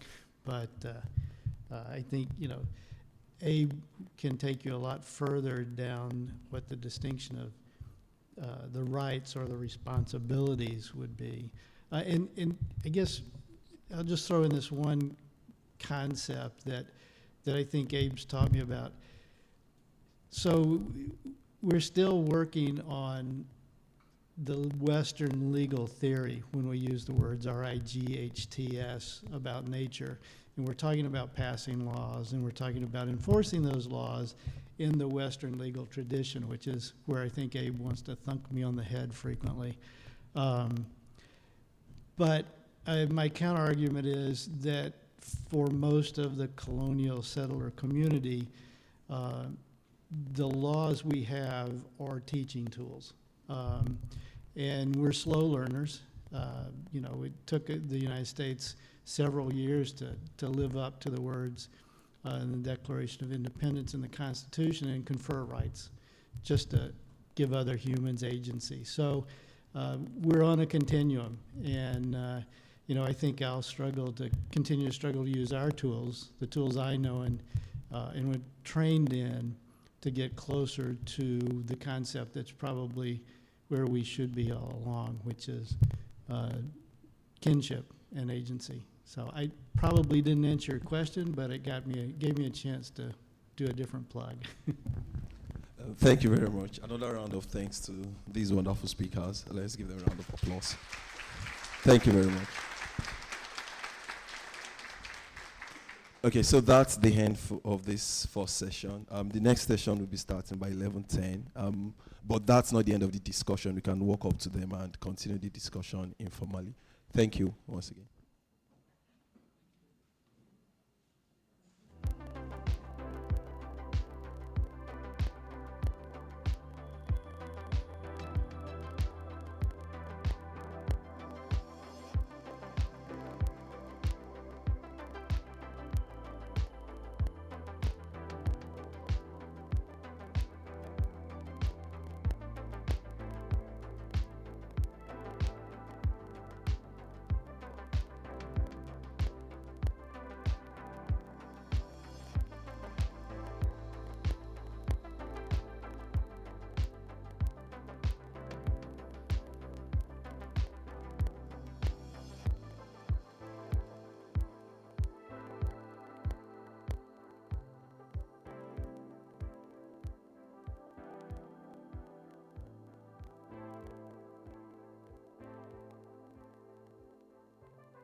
Hey folks, we're gonna get started in the next minute or so because we're running a bit over time, but we're gonna get back on track. That's the plan. So maybe like 1 minute.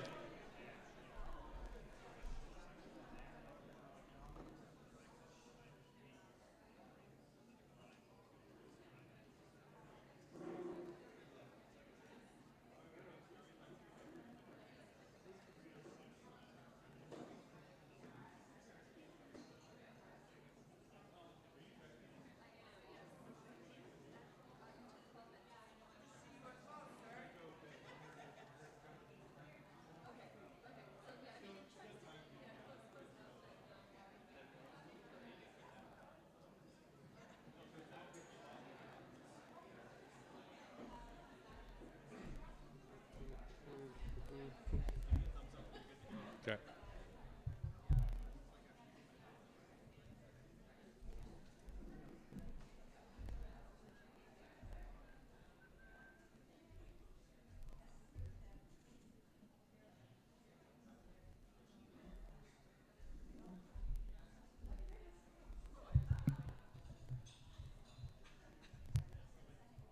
Ready? Yep. Okay. All right, I think we're going to get started so we don't run into everyone's lunch and make everyone angry. My name's Charles Levkoe. I am going to kind of kick off this session. I came to you all the way down from the north shore of Lake Superior on traditional Fort William First Nation territory. This session, we've kind of designed this session, wherever it went. Oh, there it is. We've designed this session as a bit of a group presentation. So I'm going to kind of get us started with some of the kind of big ideas behind what we're doing. And then I'll invite up Kristen Lowitt and Rosie Kerr, who will introduce themselves and give their presentations. But the general theme of our session is perspectives from social environmental justice focused community university partnership projects across the Great Lakes region. And really the session's intended to share some of our kind of interconnected social environmental justice work around these community university partnerships, projects kind of working on like from a watershed thinking perspective. So I'm going to start off by telling you a little bit about the Lake Superior Living Labs Network, which is has been a bit of an inspiration for me in my work up in the north. The Lake Superior Living Labs Network was created both as a response to some of the many challenges that we're facing across the watershed, Lake Superior watershed and beyond, but also to take advantage and catalyze some of the existing efforts that are already taking place to address some of these really big, complicated issues that everyone has already been discussing. So in 2018, we established the Lake Superior Living Labs Network as a platform to connect researchers, community groups across Canada, the United States, and across multiple Indigenous territories with the goal of developing and expanding partnerships for place-based collaborations and initiatives grounded within the Lake Superior watershed. So the Lake Superior Living Labs Network is a networked and nested living labs, establishing connections and increasing the impact of teaching, research, and action focused on social, environmental justice and sustainability. And this is kind of our diagram explaining what we do. It aims to increase the impact of what we talk about as just sustainabilities, which I'll talk about in a second, at the nexus of water, food, and land, climate and energy, and individual and community well-being. And really there are currently 4 hubs around the lake. So in that bottom kind of right, or I guess you're right, diagram in Thunder Bay, Sault Ste. Marie, Duluth, and Houghton in Michigan and Minnesota, all rooted in partnerships with community-based organizations and Indigenous communities. And as a team, we've really been reflecting on kind of the approach to our work and the ideas that kind of undergird what we do more broadly. And we've been thinking about this as this idea of discontinuity thinking versus watershed thinking. Okay, so I'm just going to talk a bit through that idea, and then we'll kind of get into some examples in my presentation and the ones that are about to come up. So this idea of discontinuity versus watershed thinking. So Lake Superior, as hopefully many of you know, is the world's largest freshwater lake by surface area. spans Canada, the US, several Indigenous territories, collects water from over 200 tributaries. The expansive coastline is over 2,500 islands, supporting a diversity of wildlife, home to many rare and endangered species of birds, amphibian, mammals, with over 30 native species of fish. For many Indigenous and settler communities, the lake is a really vital part of identity, a sense of place, cultural heritage, livelihoods. However, Lake Superior, as many of the presentations have shown today in the other watersheds, are under significant ecological stress from chemical contaminants, several substances of concerns, especially microplastics and mercury in the north, overfishing, invasive species, habitat degradation, and climate change. So the current management of Lake Superior watershed is heavily impacted by what we think of as discontinuity thinking. So this idea of disconnection, categorization, siloed approaches focused really, in many cases, on control and on profit. The dominant approach is really rooted in what we talked about as racial capitalism, as settler colonialism, again, concepts that were just discussed in the last session, which has led to a lot of land dispossession, social inequalities, and degradation of ecosystems. The land and water that were once connected by kinship have been increasingly divided by private property and political boundaries. Pollution of the land and water have resulted in devastating impacts on the ecosystems, the people that demand on these watersheds for survival. And for example, there have been several health impacts and inequalities that have been attributed to resource extraction activities such as industrial development, mining, and forestry, which are some of the main industries in the north. So these ideas of discontinuity, again, are embedded in dominant systems of policy and decision-making that are used to maintain power and control by certain groups. Overly simplified solutions, I would argue, risk reproducing and intensifying many of the existing power dynamics, along with the vulnerabilizations of particular communities. And to address these, we need to take more of an interconnected approach rooted in relationships, social and environmental justice.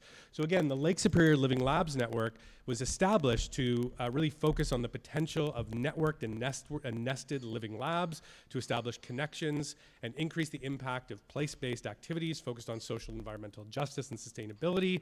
And we've been really thinking about this through three possibilities to counter discontinuity thinking that are especially relevant to our connected work in the Lake Superior watershed, and I think resonate a lot with the other examples that we're going to be talking about today in this session. So first off, building meaningful relationships through living labs. So living labs, for those of you who have not heard of this concept, it's really aimed to co-create innovative solutions to complex challenges through interdisciplinary, place-based experimental learning, and community-engaged action through built and natural environments. So living labs have been a way for academics, for community partners, for scientists to conduct research and action projects based on learning by doing, integration of research, innovation, and real-world situations. So instead of engaging projects in kind of this isolated and decontextualized environments, the idea of living labs are really intended to create dynamic spaces where ideas and solutions can be, again, co-created through partnerships. The second big idea is this idea of engaging just sustainabilities. So this concept of just sustainabilities really comes out of environmental justice movements where racialized communities argued that the distribution of hazards were disproportionate and unjust, and then actively mobilized to protect their health and well-being and their communities. So the idea of just sustainabilities comes out of some work out of Tufts University, and really aims to recognize, again, those interconnections between social, environmental injustices, and it's a broad approach that provides guidance for working together across sectors and disciplines and challenging these ideas of discontinuity thinking. So the third big idea here around watershed thinking is the idea of co-creating nested partnerships across watersheds. So watershed collaborations have typically been focused on water resource management and engineering to respond to challenges related to economic development. So but we are arguing that watersheds can also be seen as social ecological systems, again, something that was discussed a lot in the previous session, a place for understanding and fostering relationships with humans, with the more than human, based on health, sustainability, and justice. The idea of flow and movement and kind of upstream and downstream characteristics of the watershed can provide an approach to examining and addressing interrelated issues of just sustainabilities. So the Lake Superior Living Labs Network is really built on these ideas of watershed thinking to strengthen existing, again, teaching, research, and action projects to support initiatives in each of those hubs that I mentioned at the beginning, and to serve as a platform to connect the 4 hubs and develop new partnerships and collaborative initiatives across the Lake Superior watershed. So very briefly, just a sampling of some of the things that we've actually been doing to kind of manifest these ideas across the watershed are mini meetups and webinars. We started the Lake Superior Living Labs, I mentioned, in 2018, just before the pandemic. So all of our ideas to move people around the lake back and forth to some of these communities was kibosh. So we started to use a lot of online tools, and we created these kind of these webinars or meetups where we bring people from each of the different hubs together that were working on complementary and similar issues to have conversations with each other and actually sit together on a virtual room and share some of their ideas, and then have folks from all around the lake become in dialogue with them. So these are just, again, a few of them. We did some stuff on some work on plastics, on the thin outdoors, cultures of fat inclusion and outdoor recreation, climate action justice. We had sustainability coordinators from the municipality get together as well and have kind of conversations again around some of the work they're doing.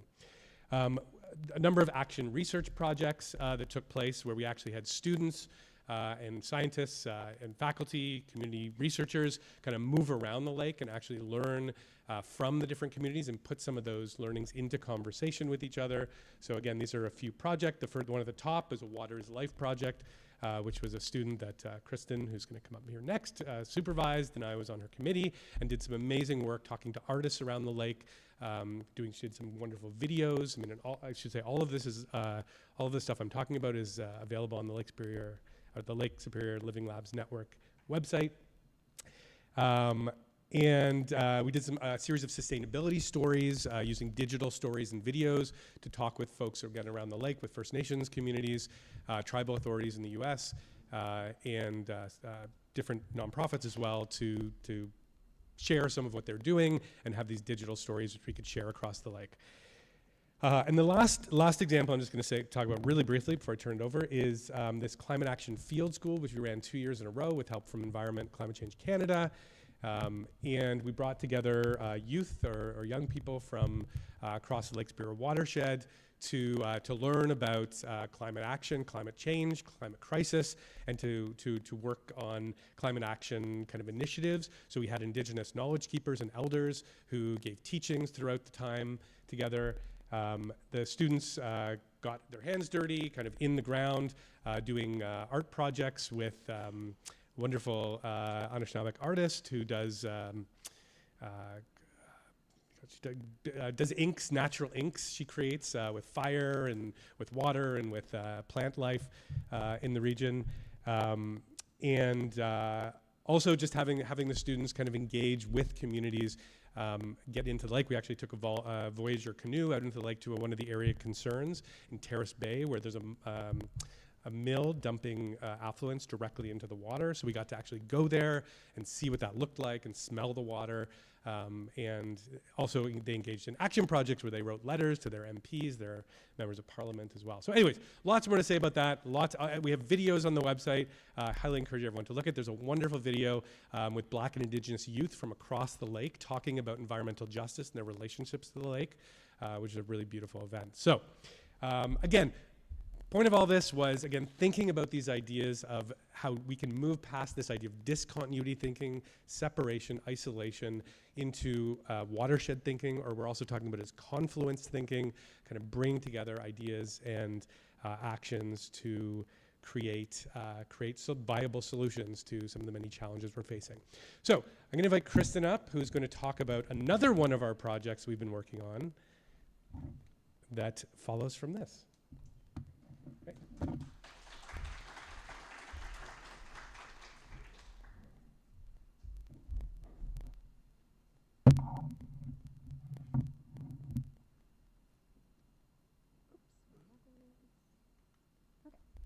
All right.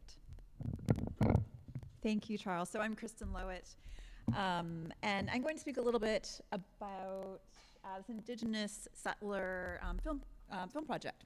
And it is a project that is also part of the Lake Superior Living Labs network that Charles just introduced, in sort of one of the cross-hub projects as part of that network. And I'm going to share a little bit of sort of what the film is about, but more reflections on these ideas of sort of praxis and partnership development in this project. So I'm going to try to be brief, so I can also just play like a short clip in the trailer at the end for you.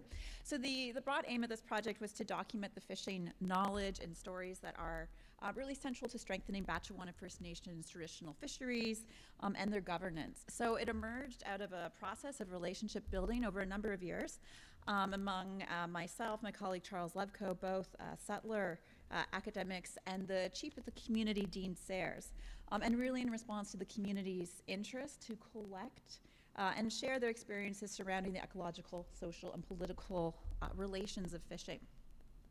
So in the, I'm going to move forward. So in the map, you can see Batchewana First Nation and their traditional territories. So they're situated on the north east shore of Lake Superior, with traditional territories spanning from Whitefish Island and the St. Mary's River and inland to Puckasaw. Their traditional land base was in part recognized through the Robinson-Huron Treaty of 1850. And there are about 3,000 community members today, officially sort of 4 reserved communities and a number of traditional and uninhabited communities now. So one of the main outputs from this project is a co-produced documentary film entitled Lake Superior, Our Helper, Stories from Batchewanong and Nishnawbek Fisheries. And creating a film was something that the community specifically expressed that they wanted to do. And we were able to secure a grant from the Social Sciences Humanities Research Council to support that work, hire a documentary filmmaker, Sarah Furlot, who's based in Thunder Bay, to work with ourselves and the community to put that together. So for millennia, Batchewana First Nation made use of Lake Superior's abundant wildlife, fishing, fish as a regular food source, deeply integrated into cultural, spiritual practices, European colonization severely disrupting those longstanding practices and ways of life. But Batchewana First Nation members continue to fish. And so in this quotation, Chief Dean Sayers refers to the inherent responsibilities and obligations that his people have to protect the waters and the fisheries of Lake Superior. So in line with these inherent rights and responsibilities, they haven't entered into a fishing agreement with the province of Ontario. They're very clear that they retain sovereignty over their lands and waters, along with governance of the fisheries as the first level of law in these lands. However, the province has not recognized Batchewana's jurisdiction, so there are ongoing tensions, and the film depicts some of these conflicts with the settler state around fishing management, regulation, and the ways in which Batchewana is continuing to assert self-determination. So they are among the largest fisheries on the Canadian side of Lake Superior, and among the most established Indigenous fisheries as well in the Great Lakes region, with about 75 community members engaged in the fishery today in various aspects, from harvesting through to processing and distribution. So a little bit about our research approach, and so there is a long history of colonial research. We've heard about that in some of the presentations in this room, right, which reinforces domination and exploitation through the attitudes and differences in power that are often embodied in research. So this project was an attempt to do research differently, combining approaches of participatory action research, this notion of praxis, so merging critical inquiry with action, and really reflecting on our positionality and relationships in this work.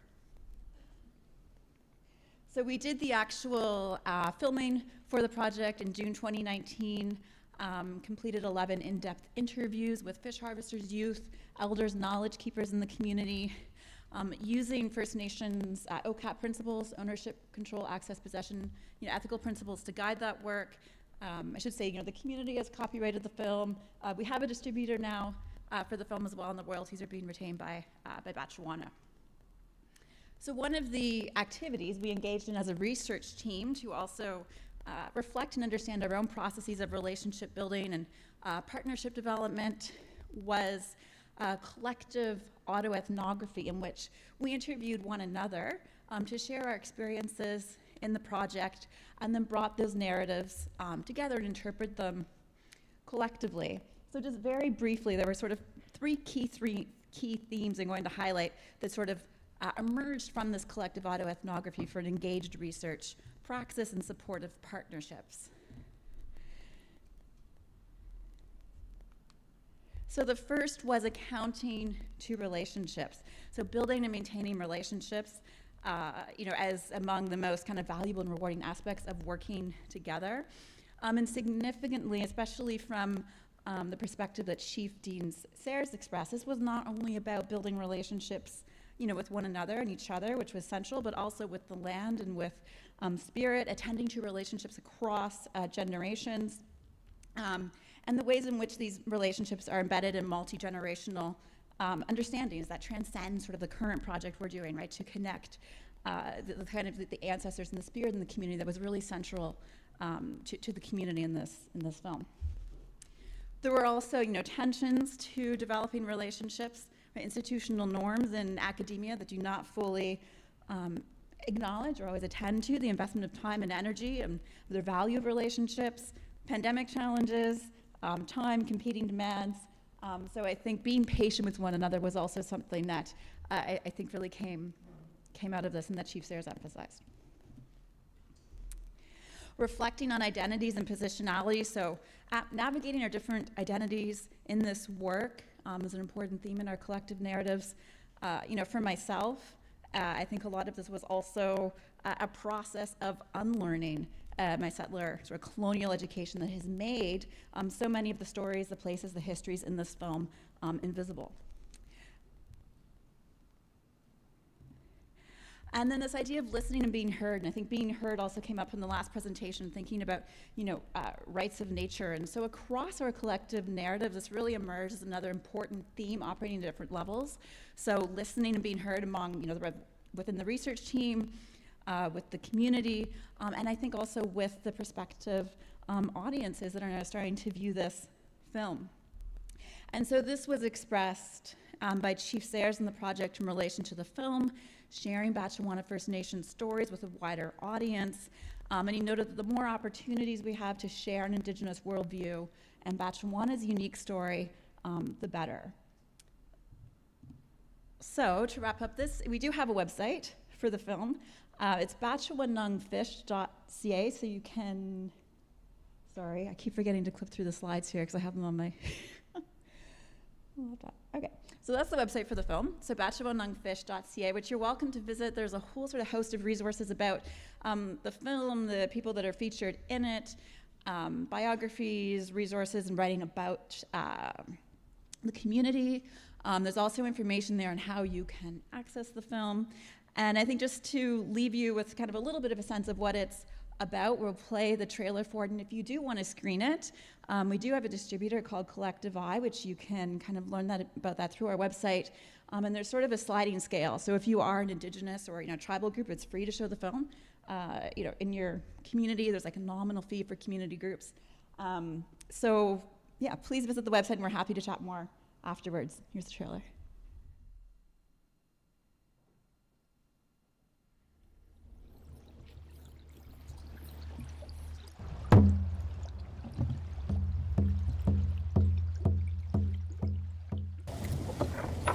First time ever coming out on a lake was with my grandfather. Might have been about 11 or 12 years old. My dad, he fished from Grocap all the way up to Otterhead. My dad fished. This this area was just like a magnet area for people to come in and trade their fish for goods. A lot of our people still live that life. A lot of our people are still traditional. We're on my vessel. It's called the Gordana J. It's named after my parents, Gordon and Donna. They were instrumental in pursuing our treaty right to fish. They approach me and they're going to want to look in my fish box, and I'm going to tell them no, and I'll cover up the fish with a tarp. and this is a treaty license that we're fishing. I hate using the word license because a license can be taken away. It's an inherited right, and they can't take that inherited right from us. I'll never get a license because I have been treated about and says that I can fish without a license as long as the green grass grows and the water flows.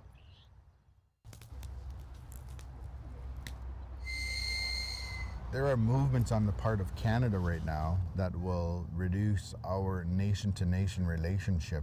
Canadian law changes depending on who's in government.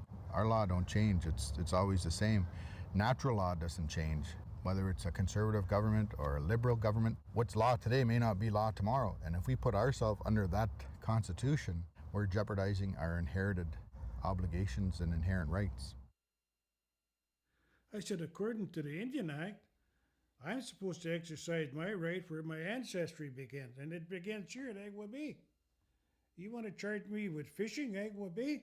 You're going to look damn stupid in front of a court.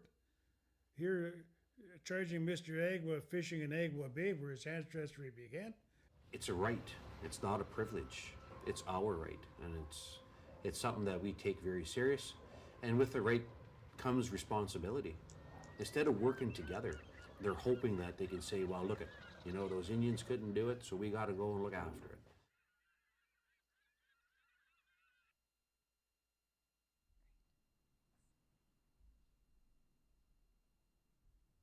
Okay, thank you. And so now I will invite the last presenter in our session, Rosie Kerr.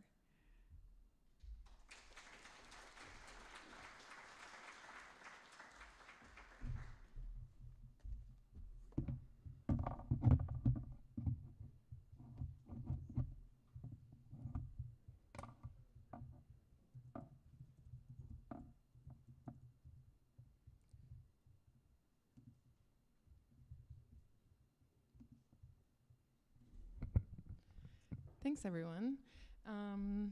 Thanks for all your attention here. So I'm going to talk a little bit about one part of a larger project that I'm involved in with Charles and a bunch of other organizations. And really the focus today, I have to advance this, right? Maybe? Which one is it?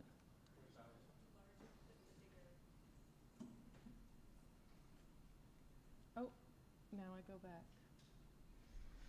Great, but I'll start by introducing myself. My name is Rosie, and I actually grew up a little bit north of here, so in the traditional land of Mohawks of Akwesasne. And I currently live on the land of the Shabbat-Abajuan First Nation and the Ardak Anishinaabe, which is basically north of Kingston, about, and west of Ottawa. So, to get coordinated with both of these, to follow on Charles's introduction of the idea of connected thinking, this project that I'm involved with is called Jinue Daganuk, which is an Algonquin word that roughly translates to everything is connected, but it means much more than that, as I've learned. It's really all about our collective responsibilities to all of the rest of creation. So these are the partners involved and the funders. And in my particular role in this is to support the work of mobilizing knowledge from this group and why I'm here today. So these group of organizations came together during the pandemic, and they share a bunch of things, but mostly they share the ways that they work together towards what they identify as Indigenous food sovereignty. So they do this in various ways through cultivating Indigenous conservation partnerships to allow conservation, obviously, of biodiversity, but also land access for wild harvesting as well. They fund community-led activities to build everyday practices and knowledge sharing around cultural foodways in various communities across what some call Turtle Island, so they have a very broad scope. They also work to support community-based, hands-on, land-based learning to support resurgence of cultural foodways, as I said, as well as having knowledge exchange gatherings within community in a particular region, as well as across various communities to have communities who want to learn from each other. And this really creates networks of mutual support. So that's a little bit about what these organizations share in common and their common goals. So one of the pieces that I want to talk about today is part of a much larger project called Ginawe Daganuk. And what we're labeling right now called Ways of Working. So this group really felt the need to mobilize knowledge around how to create meaningful partnerships and how between non-Indigenous and Indigenous communities, groups, and organizations. And what we're calling the Ways of Working pillar of this project focuses on education of funders, NGOs, or anyone really, government who want to partner with Indigenous communities. And it asks the question, how do we work in ways that better support Indigenous communities in achieving their goals? So what we worked on was to try and share stories and examples from the work that these organizations are doing to illustrate ways to enact authentic partnerships. And we worked together to create educational pieces to mobilize knowledge, including writing a collaborative chapter together, which is forthcoming, and the production of a podcast series, which is also forthcoming. And this photograph you'll see, and some of you in the room are very familiar with this place. This is called the Healing Place, and it is very close to Shanley, which is not far from here. And it's a cooperation between various people, some of whom are in the room, which is lovely. South Nation Conservation, Akwesasne, Shabbat Abadjuan, OPG, etc. And it's an interesting story in the topic of ways of working, because this came, as I understand it and as I've learned, as a potential tree planting project. Sounds pretty simple. But it evolved through this partnership into something really wonderful and beautiful, creation of a healing place that continues to evolve and grow through this partnership. And I've had the great privilege to be part of this planting of a butterfly garden in memory of the children who died at residential schools. So thank you to those in the room that are part of this partnership, and a nod to really excellent, interesting partnerships where there's lots of learning involved. So what we did was we worked on a collaborative project to write together. So we had, I think there were 2 to 4 sharing circles virtually with all of the authors that were part of these organizations, and a couple of discussions to share the summary of the themes in those discussions. And the question in the discussion was, how can we create better partnerships, as I mentioned? And then we decided together on taking an opportunity to create a chapter together, collaboratively written, and also we started with the idea of a webinar, and we changed, as we do, to a podcast, so that the recording began in August 2022, and we're still working on wonderful guests to be a part of the podcast, almost done recording. So the chapter is called Beyond Good Intentions. So meaningful Indigenous settler partnerships to support Indigenous food sovereignty. And in this, as many of you in this room might know, there is a great interest in partnering with Indigenous communities across our great geographies. And some of the barriers to these kind of partnerships were discussed in this meeting. So, and we're backed up by much literature from Australia, New Zealand, as well as Canadian literature as well. So that there are a lack of meaningful relationships of trust based on the histories of colonialism. And I think that if you take anything from this presentation today, it's that different ways of knowing manifest in different approaches, priorities, and values. So the way that we understand the world, the way that we believe our relationship is to the world, really changes the way that we work. As well as structures that keep decision-making in the hands of settlers, as well as a sometimes unconscious white savior mindset, which is when settlers believe that it is, consciously or unconsciously, that it is our job to save others. So I'll back up a second because the concept of ethical space was in the opening here. So what is ethical space? It's a framework for pursuing good relations with Indigenous peoples and nations in Canada. And this is based on mutual understanding and respect. And it was developed by Piikani Blackfoot elder Dr. Reg Croshoe, as well as Cree elder Dr. Willie Ermine. And Plenty Canada, one of the partners, is really involved in various ways of cultivating understanding around ethical space and how to create it through their Truth and Reconciliation training. And Larry McDermott talks a lot about this.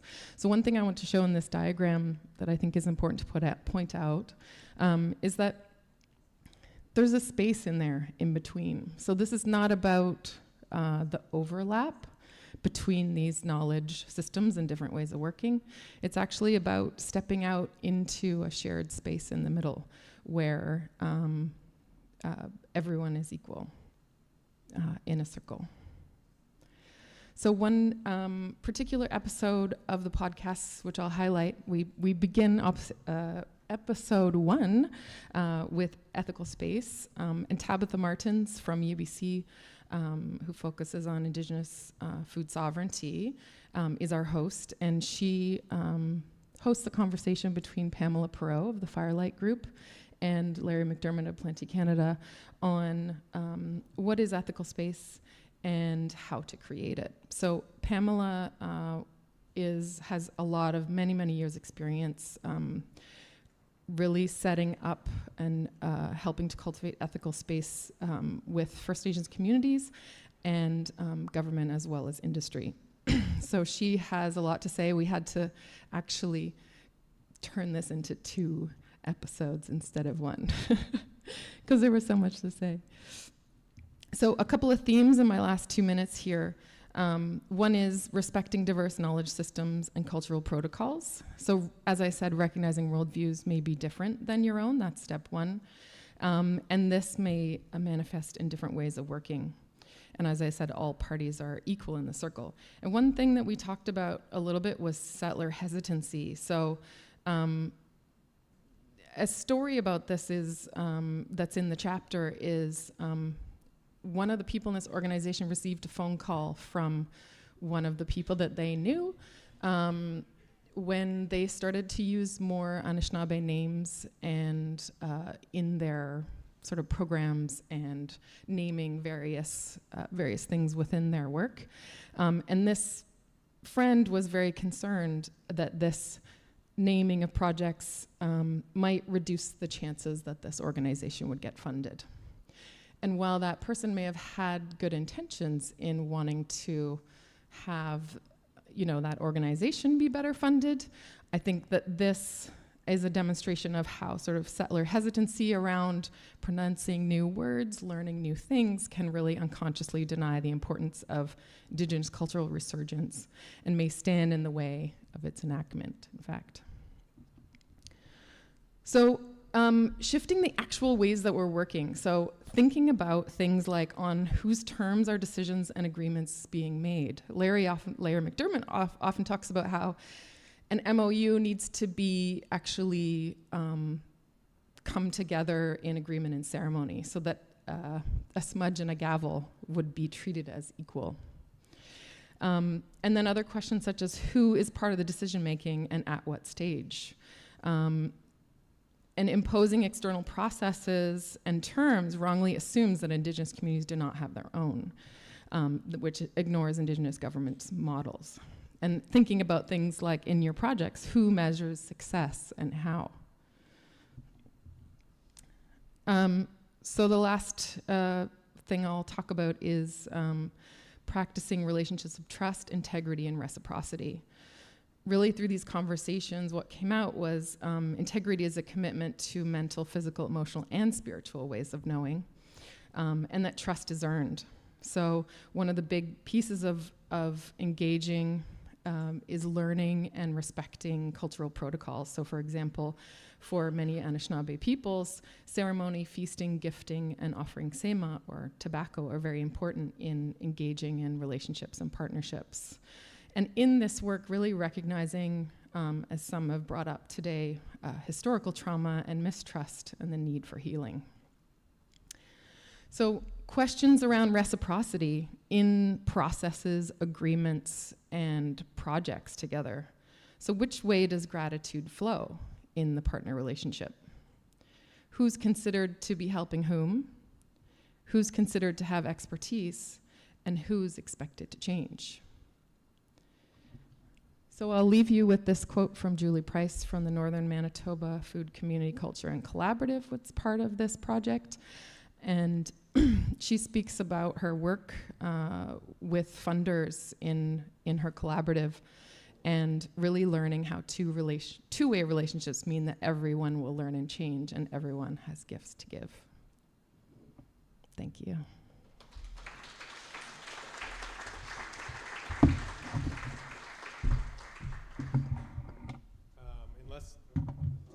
Hello. Unless someone tells me different, we may have 2 minutes for questions or comments, if anyone wants to take the floor for that. Yes.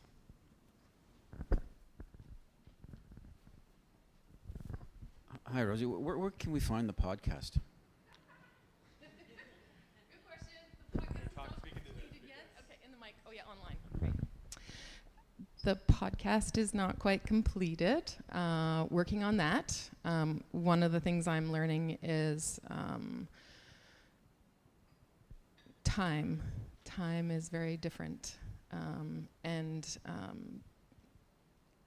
many Indigenous peoples are in very high demand due to this enthusiasm for partnership, and are very busy and have a lot of work to do. So we are working on finishing the podcast, and we'll let you all know how you can find it.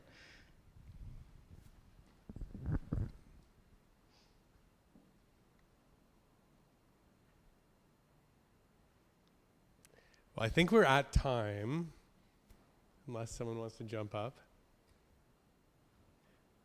Okay, well, thanks everyone. Again, I'll just say, I think like what really draws our work together is, again, this idea of working together, of this idea of watershed thinking. There's a lot of really great writing out there about watersheds as a way of kind of acting, and the kind of flows and all these ways of thinking about things is interconnected. And I mean, this is my first time at a River Symposium. One of the things that I've been really impressed by is that a lot of the presentations that I've seen do kind of focus on this theme of these connections. And I hope the rest of the day continues in this direction.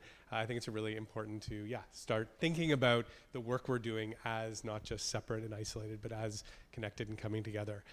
So thanks very much. Thanks to the presenters, and I'm not even sure who I'm passing this on to at this point. To you. Thank you.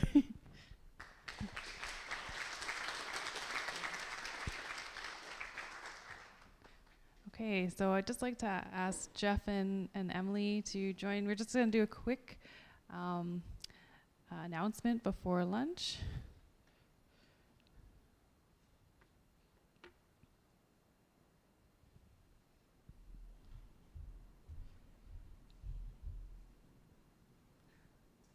All right, thanks. So we'd like to take a quick moment to note that we have a representative from the MP Eric Duncan's office to say a couple words on behalf of our 30th annual River Symposium. So I would like to invite Rebecca Lance up to speak on behalf of the MP Eric Duncan. So thank you very much.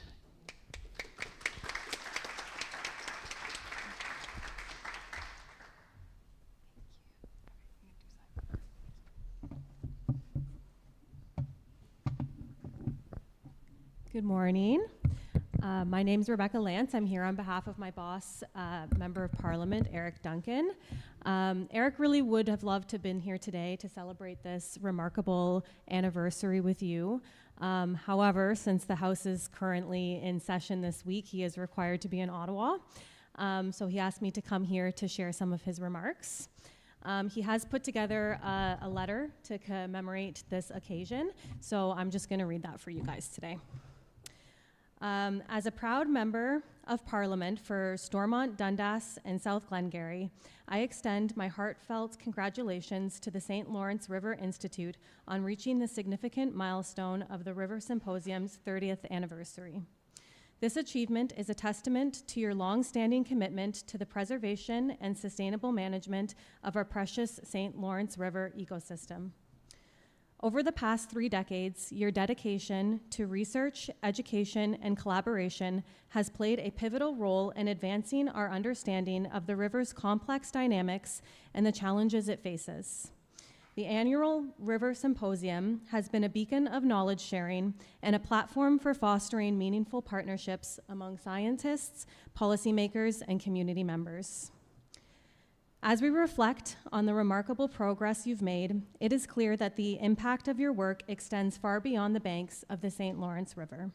Your contributions have had a ripple effect over the decades, inspiring others to join the cause of environmental stewardship and conservation. We look forward to the continued growth and success of the River Symposium in the years to come. Your dedication to the health and vitality of the St. Lawrence River is evident through events like the symposium, and our community is proud to stand alongside you in this important work. Once again, congratulations on this special milestone. May the next 30 years of symposiums be filled with even greater knowledge, achievements, and continued progress in safeguarding our invaluable natural treasure, the St. Lawrence River. So congratulations again to everyone involved in the 30 years of success with the River Symposium. Thank you.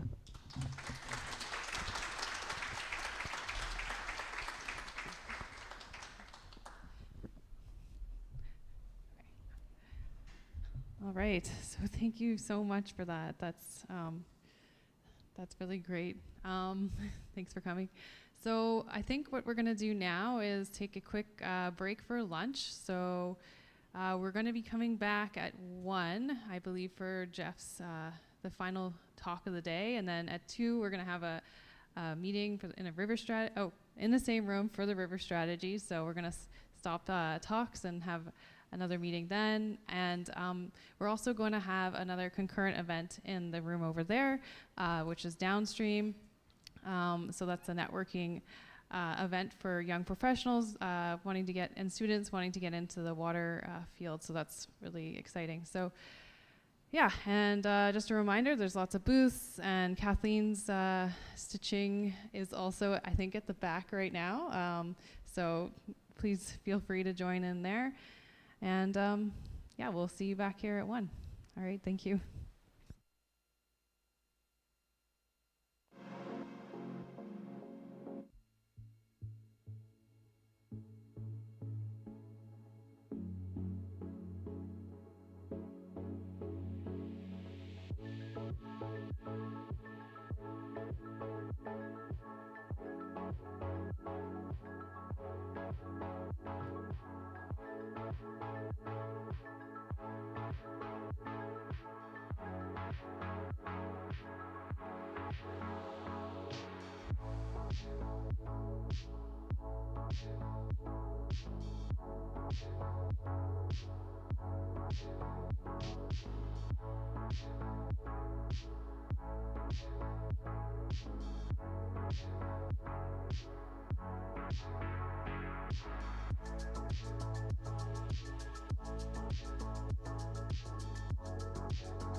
Hello?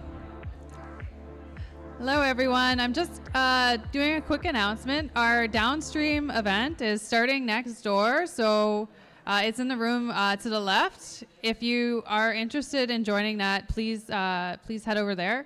So it's for any students or people new to the water industry that are interested in learning about different experts in the water industry. So we encourage anyone that's in university, in college, in high school to go over there and network with some professionals from the water industry. All right, thank you.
All right, everyone. So welcome back. We're going to get things started here with a special announcement. So if you could take your seats, that would be great.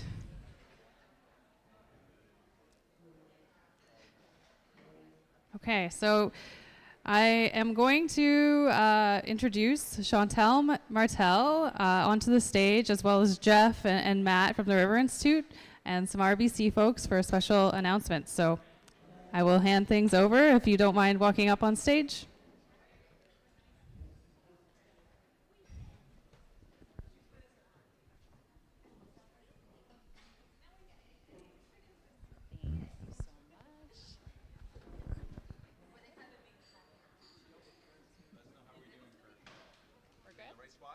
We're okay? Okay, wonderful. Well, hello everybody. I'm pleased to join you all on this beautiful fall afternoon alongside a few of my RBC colleagues, Diane Nixon, Community Manager, and Jennifer Lefay, Financial Planner at the Royal Bank. The St. Lawrence River is close to my heart, having lived alongside the St. Lawrence River for my whole life. The health of our river is important. And as a member of the St. Lawrence Rivers Institute Board of Directors, I see firsthand the incredible work the River Institute does to support the watershed. RBC has directly supported the River Institute for a number of years, and I'm proud to announce our continued support with a $250,000 gift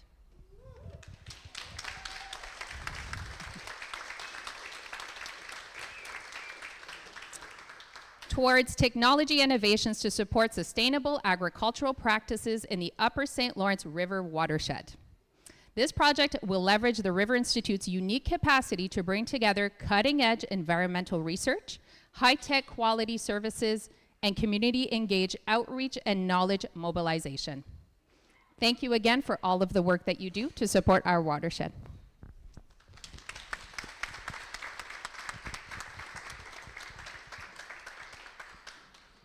Thank you, Chanel. It's obviously with great pleasure that we received this funding and the funding for the support of the River Institute and its partners that are going to be working on this project. And just would like to point out that RBC has been a long-time supporter of the River Institute, starting back with the Blue Water Fund. Some years ago, we were working on beach health and some of the issues there and having a lot of fun bringing beach balls and other things into the offices at RBC to sort of promote the project. So, so this sort of support is continuing, is what groups like nonprofit organizations like the River Institute really need.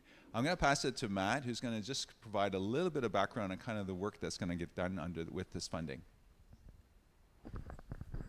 Thanks, Jeff, and thanks RBC as well for this funding. This funding is going to support the River Institute's Great River Report, which is being co-produced with the Mohawk Council of Akwesasne. And it relates to ecological indicators that have to do with agricultural runoff, so nutrients and the fate of, and flow of nutrients through the watershed. So really excited for this funding. Is going to support outreach and awareness, and also we're going to be doing some different types of research in the watershed, where we're looking at satellite imagery, and we're also collecting soil samples, and we're looking at matching the values that we get out of those two sources to try to get a big picture view of the nutrient flow across the landscape. And then this will help, we hope, inform different sustainable management practices of agriculture in the watershed. So it's a really nice funding to support that initiative as well. So we're very happy. Thank you.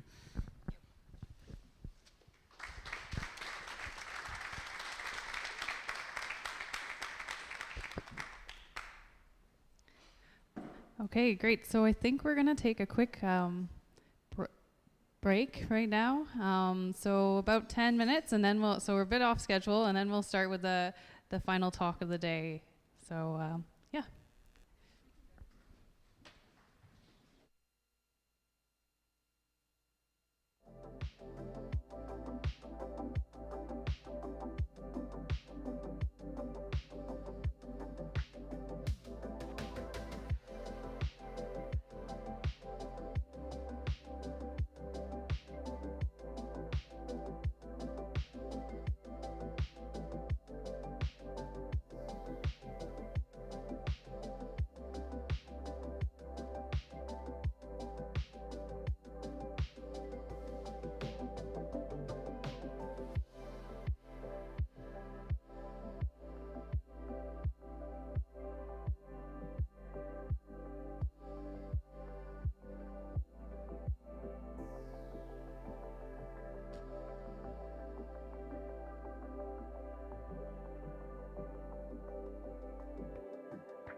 All right. Hello, everyone. We're back here for the last speaker of the day, the plenary talk. So I get to introduce Dr. Jeff Ridal, sitting over there. So I'm just going to read through his bio really quickly. So Dr. Jeff Ridal is the Executive Director of the River Institute and Senior Research Scientist with the River Institute. As Executive Director, Jeff works with the leadership team at the River Institute to set the direction and manage the day-to-day activities of the River Institute. In his senior research scientist role, he provides insight and guidance to the River Institute research on environmental contaminants and pathogens in the St. Lawrence River and the Great Lakes environments, as well as programs relating to environmental restoration and governance. Jeff teaches in the Environmental Technician program at the St. Lawrence College and is also an adjunct professor at the School of Environmental Studies at Queen's and the Department of Biology at Ottawa University, where he contributes to postdoctoral and graduate student supervision. So with that, I'd like to welcome Jeff to the stage. Welcome, Jeff.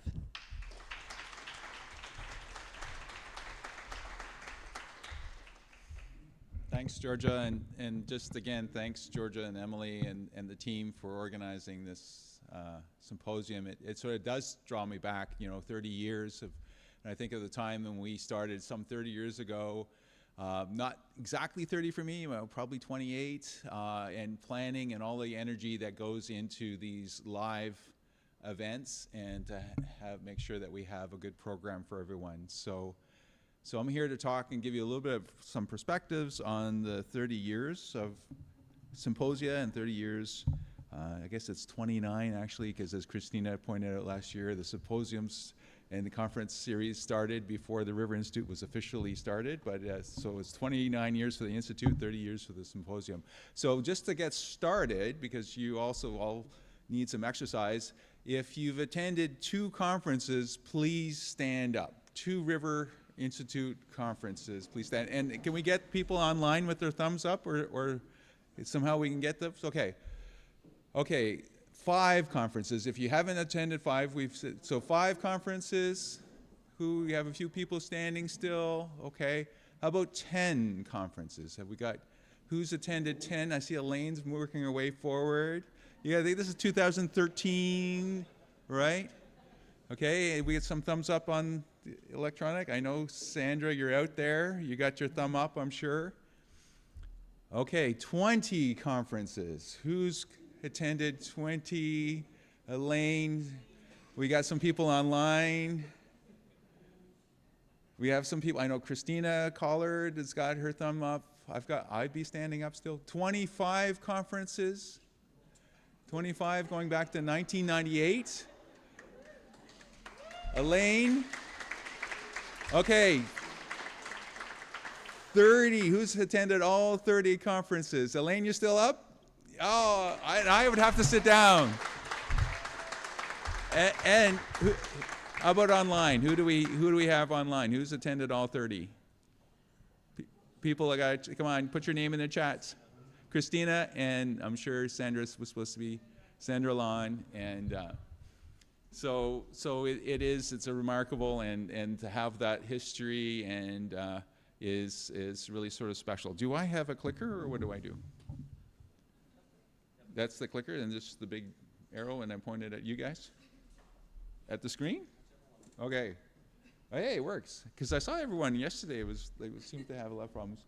So over this 30 years, we've seen, tremendous changes in the river and in the research and the way we conduct research over that time period. And so what, kind of my thought process, and when I was asked to do this talk, is just to say, kind of chronicle that, talk about it, some of the influences, what inspires their research, what's influenced the research over the years, and also how we've used this conference and this symposium series. I think we started off calling it a conference, and then somewhere along the line it turned into a symposium, but it's an annual meeting. And the other reason is why I continue with so much work every year to put together a symposium annual meeting. So What's the reason for that? And where did it start from? So really, I kind of missed my chance to talk to Sandra in person. I was expecting to see her today, but she's online. And because she would have the original detail, and she's probably going to add some things in the chat if she's listening. But you know, the AOC process, the area of concern process, where sort of 43 hotspots in the Great Lakes, the International Joint Commission is saying, how can we make progress in cleaning up the Great Lakes? So let's do a focus on some of those hotspots. So that started in the mid-80s, 86.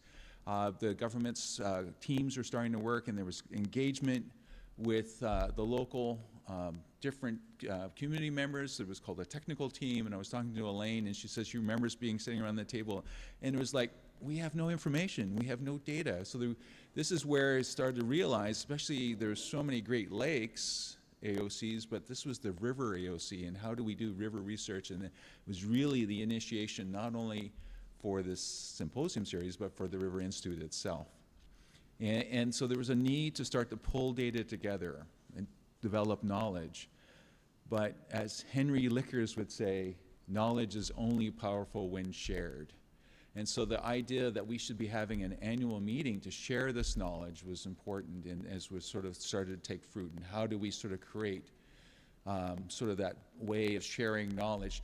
There was also, I think, a little bit of kind of ancient history too, but it's the University of Ottawa had a very important role in the initial stages of the start of the River Institute. It was one of the founding partners of the Institute, and also they had they didn't have an environmental department back then. This is the 90s, ancient history. Most of us, you know, dinosaurs, right? But they actually didn't have an environmental department. And so what actually happened is the biology and the various departments, and they came together and formed what was called the Institute for Research on the Environment and Economy, which was really relevant to Cornwall as well, right? Because there's a lot of economic forces in play at that time. And they actually got some funding to start doing a state of the environment research program at that time, and people who we still work with, like Dr. Francis Pick at the University of Ottawa was involved in that. And they started to get their professors were in some ways fumbling their way around this research, I think, at the beginning, just because this was actually happening everywhere. People were just learning how to do some of this work. And, you know, formal environmental departments were probably fairly rare at the time. I remember when, it was about the time, believe it or not, when I was looking to do my postdoctoral work after doing a master's degree in chemistry, and I was looking for freshwater research, because I was really interested in freshwater research. And there were a really limited number of freshwater departments or environmental departments at the time. So I actually, almost by default, I ended up doing a degree in oceanography. And it was because that was what was out there. It was oceanography departments. There wasn't any environmental department. Now, of course, every university has an environmental and a complex in the School of Environmental Studies at Queen's, for example. So, so that they started to do research, and they needed to sort of decide to share that research. And I think it was really the local group that was working with the River Institute that had the concept of River Institute, and people like Rick Eman and Tom Kaneb and others that were saying, let's get the university involved, and they make sure you come into Cornwall and share what you are learning. The very first conference, very first meeting was in 1993 and held at St. Lawrence College. So, and I remember it was like middle of summer and a really hot day, and people, all they could remember was sweating to death because there was no AC at the time. But you know, that was the first meeting that was held, and I got notes about it or something when I was sort of had this involvement back then, and just kind of keeping tabs on what was going on in my hometown of Cornwall. So Henry was present, and if he is online, he'd have his hand up, and you know, always a huge figure in anything that happened with the River Institute. And he passed on some of these great words about knowledge is only powerful when shared.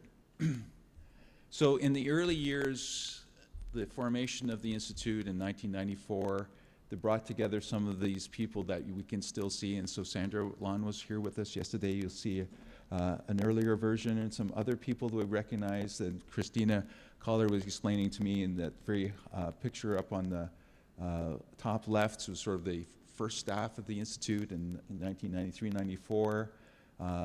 There's some names. Rick Eman was one of the key people involved, and some people might recognize. So there's others you might recognize in these photos, but this was the very first conferences and this concept of sharing knowledge and linking sciences. And I attended the 1995 version of this conference as a postdoctoral fellow, and it was really well attended. There was quite a lot of interest. You know, the remedial action plan programs was really just getting started. We would get scientists from both sides of the river attending. There was a lot. This was before 9/11, so it was a lot easier to cross, and we had 300 people come out for that conference. And one of the buzzwords was transdisciplinary. And people were using it. That was the word we were hearing, what does that mean? What is it? You know, so not just interdisciplinary or multidisciplinary, but transdisciplinary is the idea of working across all these different disciplines. And so that's sort of some of the vision that was about at that time. And the other thing that was really successful was we had, as part of it, like we had last night, for those people who managed to come to the banquet, we had what we called eco-feast events. And this one, I think it's shown, you can see in the background, was actually at the visitor center at OPG, not the newer one, but actually on the visiting platform up in the actual Ontario Power Generation Center that I don't think you're allowed to get to anymore. Again, 9/11 changed all of that. But what a feast that was. It was, of course, you do have a fantastic view of the river. It was in the evening, so you got the sunset, and I think there was some dancing that was going on too. So it was kind of a very nice event. So the University of Ottawa group, because they're academics, they spent a lot of time to make sure that they recorded those first meetings and went into proceedings. Roger Needham is a name that people might remember from that time, and he was kind of very active.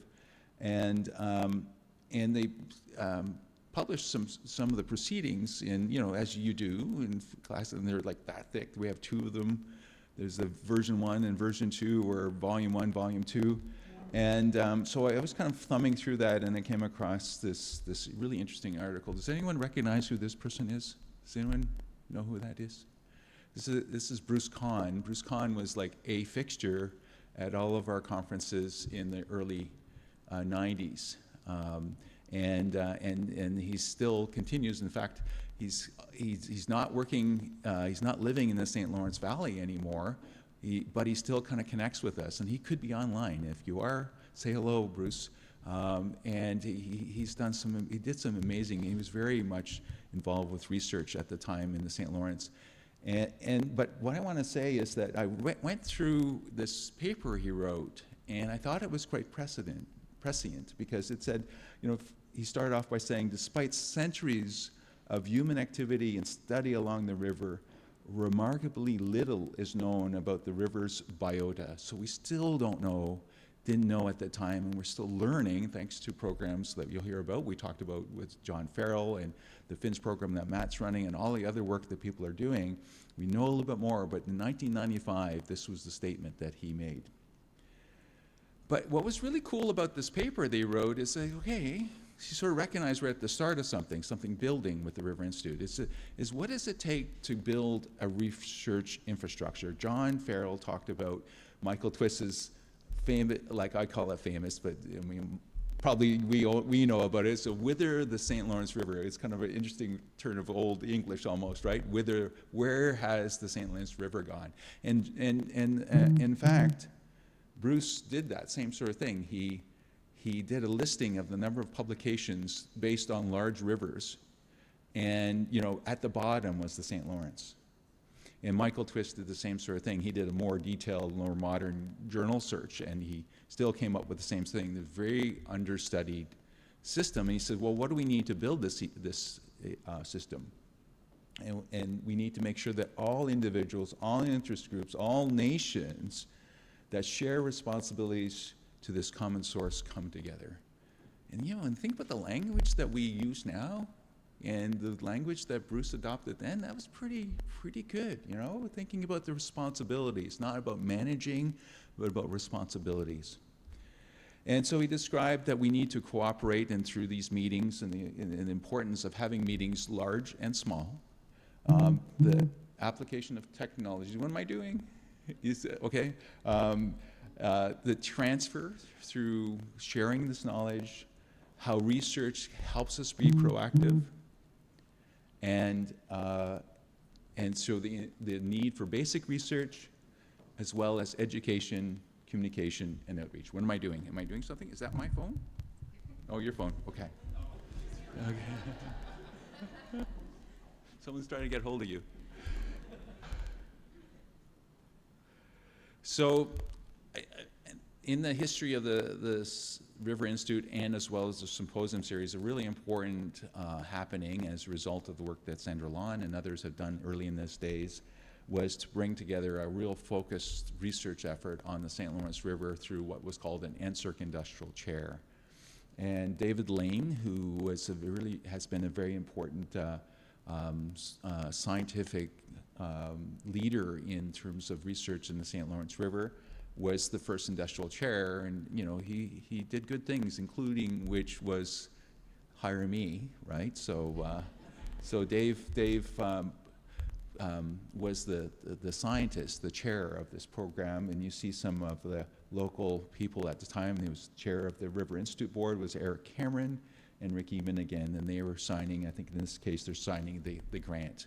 So it was a $1 million grant for the first 5 years of this program to really kickstart this sort of focused program looking at the health of the river and the fate and pathways of contaminants and ecotoxicology. That's what it is. It's fate and pathway of contaminants.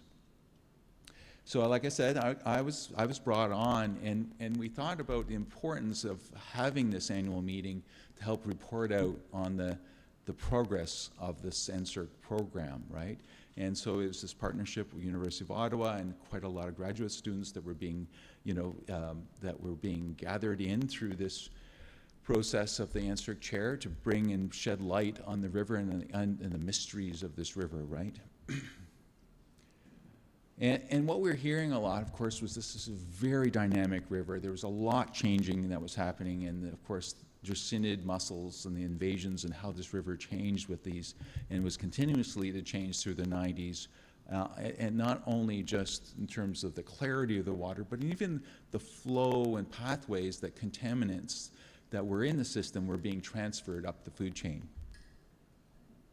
So again, Bruce was a fixture, and not to sort of just highlight his work, but he was really quite remarkable research because he using navigational buoys and doing surveys of navigational buoys, he was able to sort of show the progress of the development of different types of mussels, the Dracinid mussels.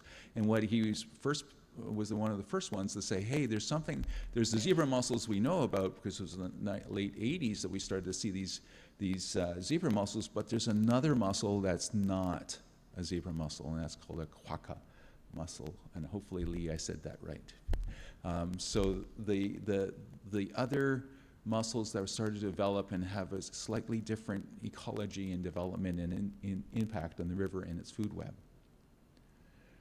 And that actually kind of downstream of this, one of the impacts was something that then became part of my own research at the time, which was around the fact that when we sat around the table and we poured water and we'd start to drink it and say, oh my gosh, this water tastes funny. It's an earthy, musty odor and a taste, and it wasn't really any of the research that this is the way research is. It wasn't really in the research plan. We're going to study taste and odors, but people wanted to know what's happening. And as it turns out, water treatment plants wanted to know, why are we getting these, we're getting customer complaints, what's happening? And so we're working with scientists, Brian Brownlee and Susan Watson, who are Government of Canada scientists, and we did quite a lot of work on the source of taste and odors in drinking water, and it turns out that this sort of has two major compounds that are byproducts of blue-green algae, those cyanobacteria we heard about yesterday. And they put out these compounds called geosmin and MIB, methyl isoborneol. And one of the things was everyone said, oh, well, the source of this is coming from Lake Ontario. And in this research that I presented at one of the conferences, I was able to show by looking at the trends and concentrations of these two compounds, and I've lost the legend on here, but one's methyl isoborneol, one's geosmin. I showed, as you see from this profile of concentrations, that there was a lot of production in the river itself. And it made sense because as we found out and as we started to scrape these algae and these cyanobacteria off rocks, they were full of geosmin and MIB. And of course, what do we know about the river? It's relatively shallow and there's a lot of surface. And that's where these plants were growing, again, being fed through the process of the dry-scented mussels and the zebra mussels that were kind of fertilizing all these areas. So an important feature was this report that came out through a summary of each year. You know, we would be reporting out on at these conferences, and then we about our research, and then we decided to pull all that work together in one of our very first compendiums in the Journal of Canadian Fisheries and Aquatic Sciences. And this was an important product of the conferences, and you know, in academia it's important to get this into the peer-reviewed literature. So this is what we did, and it was entitled "Some Secrets of a Great River: An Overview of the St. Lawrence River Supplement," which was really all of these conference proceedings, kind of that then were written into these papers that were published. And in the same year, in 2000, so this is an important publication. They said, it's a big, I would say, a pretty prestigious journal. And then in 2000, the same year, we held our first joint conference with the International Association for Great Lakes Research, and over 400 attendees from all of the Great Lakes came to Cornwall at the NAV Center. And we held it jointly with the River Institute Symposium. And for me, I'll take that year 2000, we, in 1993, 94, 95, 96, and so on, we were the new kids on the block. In fact, I remember people saying, who is this River Institute after all? Who do they think they are, right? We've been doing research on the river for such and such a time. What are they going to contribute to it? So gradually, by doing these publications and having some valid science, creating new learning, and actually then hosting the Great Lakes Conference in 2000, it was sort of like a little bit of a point of saying, hey, we're starting to get recognized as being a real contributor to the research at the river. So that's kind of like a inflection point for me in our history of our symposium and the research that the River Institute and its partners, who always contributed to this, because we couldn't do this alone. It was the contribution of all of the community that we're hoping to gather by creating this platform through these annual meetings that helped create this momentum. Now, I'm going to jump ahead. So it does say here go backwards. It does say here a little bit of a footnote is I'll just tell a little story.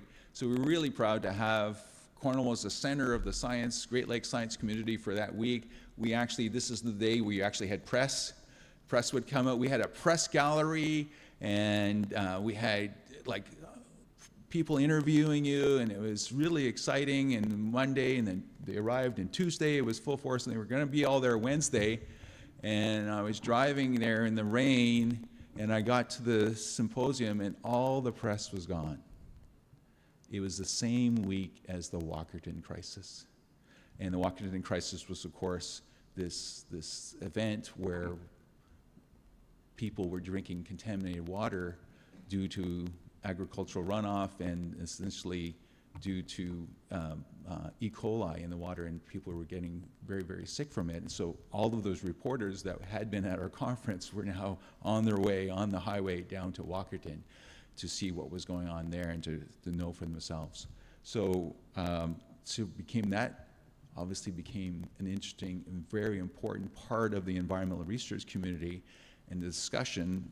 And in fact, it was the featured in our 2005 and our 2006 symposium was source water protection. And of course, we're reflecting on really what was the interest at the time. And the governments went through this process of trying to rewrite some of the environmental laws in order to better protect source waters and protect the drinking water community. Now, I don't know if anyone remembers what happened in 2005 conference. Elaine, do you remember what happened in 2005? So this was very controversial. Brendan, were you there in 2005? Maybe not, but there was a lot of pushback because landowners, particularly landowner groups, did not want to see the source water. We're very afraid of what these source water protection laws were going to do, make them do on their property.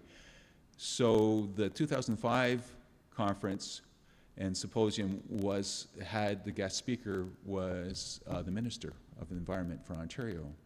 And so that conference was picketed by a very large and vocal group of landowners. In fact, the 2 leaders were actually arrested and brought to jail in Cornwall and got bailed out that same morning, and they stormed the conference in Navcan and opened up the doors and demanded to speak to the minister who had already spoken and left. And so there was, and we were trying to find this picture. I'm sure there's a picture of me negotiating with this group to say, I'm sorry, the minister is gone, but would you like to speak to all of the people collected there? And I told people, okay, we're going to have a special, we had concurrent sessions going, but we're going to have a special meeting. Anyone, you're a volunteer, it was over lunch break. If you want to listen to what these landowners have to say, then please come to it was the largest room at Navcan. Everybody showed up.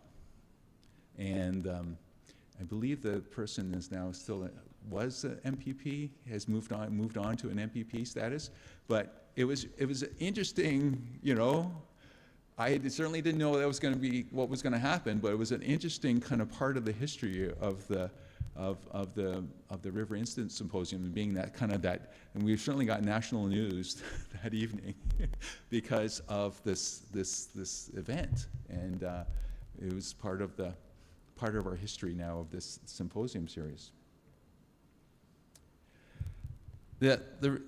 The symposium has always been a great platform for reporting out progress, as we've done already, on the Remedial Action Plan.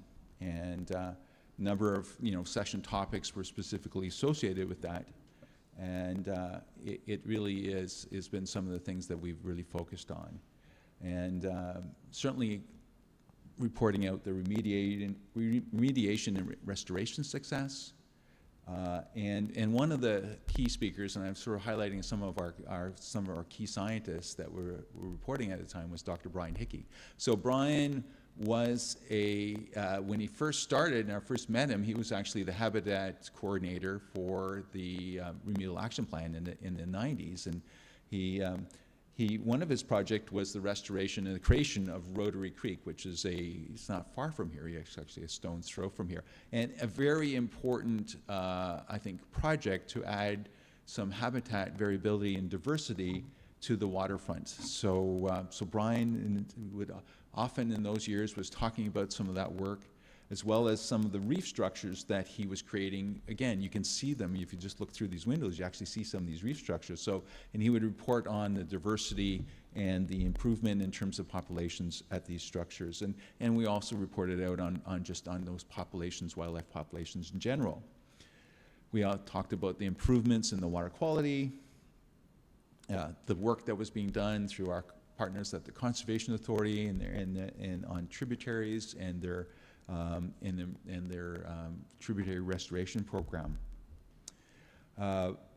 One of the biggest areas that I was talking about, where I think that the kind of things came together with that NSERC chair program and the continuation with the University of Ottawa, and then brought in other universities, was the area of in the field of sediment contamination.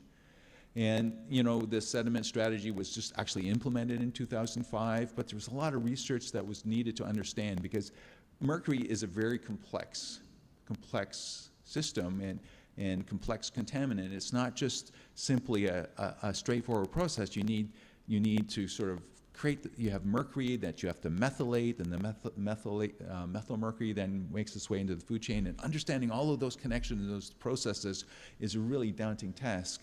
So what we did is we brought together this research team. We created this research team that included some young faces that hopefully you see here, and there's you see Dave Lane in the center with, I don't know if this pointer works that well, but and Peter Hodson, who's a very important colleague from Queen's University, Michael Twiss, if you can see a fairly young-looking Michael Twiss there, along with Brian, myself, again looking a few years younger, and then just a phenomenal group of students that made, and graduate students and researchers that made a significant improvement to our understanding of this ecosystem. And some very important details kind of were found out in those early stages. For example, in this graph, what we're showing is that the mercury was definitely declining as we got to the top, which is what we wanted to see, that the top of the sediments had lower concentrations of mercury, not because they were being lost, but because they were getting infilled with cleaner sediment that was coming from upriver, but that you could actually look at the sediment record and associate it with actually changes to things like discharge rates or even the construction of the Moses Saunders Dam. So that was kind of interesting. But we also found out that one of the zones, this is the zone right here, this area of the waterfront, continues to have some contaminated fish. And this was 2005 when we saw that. And then we saw yesterday where Courtney and the team presented that we still see this situation where we see this difference between the fish, which is shown in the top line, and in the black circles here, we see this difference, this higher concentration. So we really still have to figure out what's going on there. And it seems to be this persistent process of higher contaminated fish along there. But that was really kind of the first time we had noticed it. This was the first measurement that was done to look at these zones and to sort of identify these problems. And we're really proud that we really kind of jump-started the research, and we had over 20 science papers and publications as a result of this to really forward our understanding of mercury processes in the river. At the same time, we had a new person on the block, a guy named Jerome Marty, who was very interested in introducing to us a new invader to the Great Lakes and to the St. Lawrence River, which was called the bloody red shrimp. And of course, that just alone, the name, sparks a lot of interest. And so, so a lot of what we heard about in our symposium particularly are some of the work that he was doing. And he was our new recruit to the Institute and contributed a lot to not only this issue on bloody red shrimp and documenting it in a special issue of the Great Lakes Research paper journal, but also just describing it to the, in broadly, and also his work in helping organize future conferences. In fact, it was largely to his efforts that we were able to pull together, and again, a couple of years of symposium results and into a special issue of a highly respected journal, Hydrobiologia.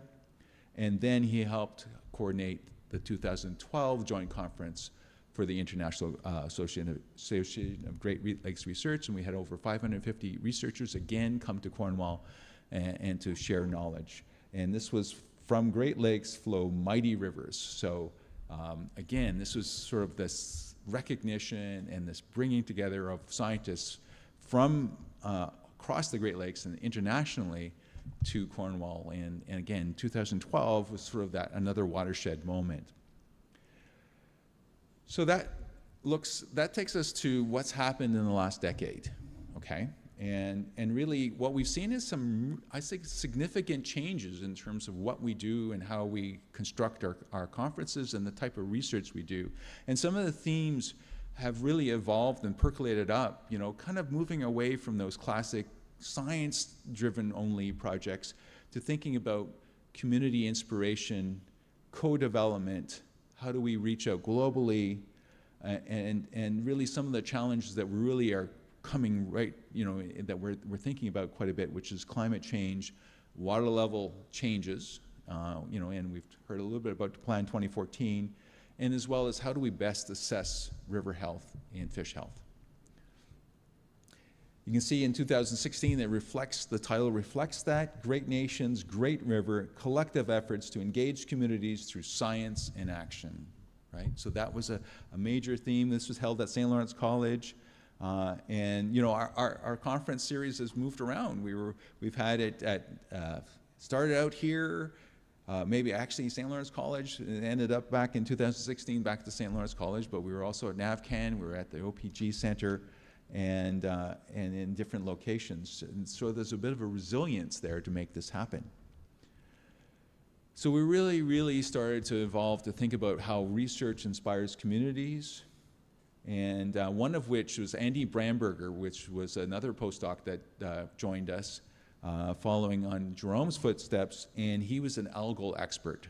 And he created Algae Alert, which was a kind of a program to engage community to help take samples around where they lived, bring them to the Institute, and start to look at the prevalence of different algae, especially cyanobacteria. And Mackenzie Waller worked with them on that. She did her master's degree at Queen's University looking at this program. And at the same time, in those 2013-14, we started, thanks to the support from Ontario Power Generation, at co-developing some research that eventually led to the FINS program. So this is in this early days where Matt Windle joined the Institute, so following on Andy Bramberger's footsteps. So this is the FINS program that has really become a central feature of our research and the conferences and reporting out. And again, the key theme here is co-developed with MCA. It really was, the question was, that came from the community, what's happening to those small fish? And we spend a lot of time looking at sports fish, at the large fish, but what about the small fish that really is the food base? What's happening with them? There was questions in the Mohawk community. The elders were asking those questions, so let's go and develop this program. And what's evolved is this amazing program working across the St. Lawrence River and creating a very valuable data set to answer questions, things like what happens when water levels change, okay? So Matt's really been leading that program and ensuring that that data set starts to really be valuable to help answer these questions. As well, we've really seen the involvement of new technologies in recent years, particularly with things like drones, using that as an ecological mapping tool. And really, even we saw earlier today was how these drones are being used to identify and count eels. As well, we're very excited about developing these new techniques using eDNA methods and sharing those with our partners. I would never actually ever leave out this really important project that I think has become a signatory of the River Institute's programming, and that's the Great River Rapport. The story is, it was a very busy conference. I was, again, Christine and I were co-organizers. That was before we had Emily and Georgia to help us out. And this woman kind of came up to me and said, Jeff, I really need, she had a funny accent, a little funny accent. And she said, I really need to speak with you. And I said, yeah, great. But this reporter wants to, do an interview, so I'll get back to you. And then, of course, we went. And then a little later that afternoon, is now a good time? I would, but I have to now announce this new speaker, and we'll connect. And I never talked with that woman that evening because she had to leave a little early. And she came back the next day. Thank God she did. And where's Robin Poole? Are you here, Robin? Robin's over there. Meantime, Robin tackled me and said, Jeff, you had better speak to this woman. She's special. And that was do you remember that conversation, Robin? Yeah. And I said, okay, let's sit down. And I spoke to Lee, and I had this idea about an indicator report. And I was talking about this health report, and she says, well, as a matter of fact, I've just spent the last 5 years, no more than that, 7 years of my life doing ecological indicators all over the world. And I said, well, maybe we have a project for you. So what came was in my mind a very simple project, just do a simple report on ecological indicators, no problem. Turned into this phenomenal project called the Great River Rapport. So Lee McGahey breathed incredible life into this program, and thanks to the support of all the people that she's pulled together, her team. And so really that's been a central theme. We've been really using this as a platform for engaging community through this project. And in fact, last year, one of the examples was our phenomenal Ways of Knowing. And so that's this co-developed project working with our partners at Akwesasne and thinking about how do we integrate these diverse ways of knowing into this report.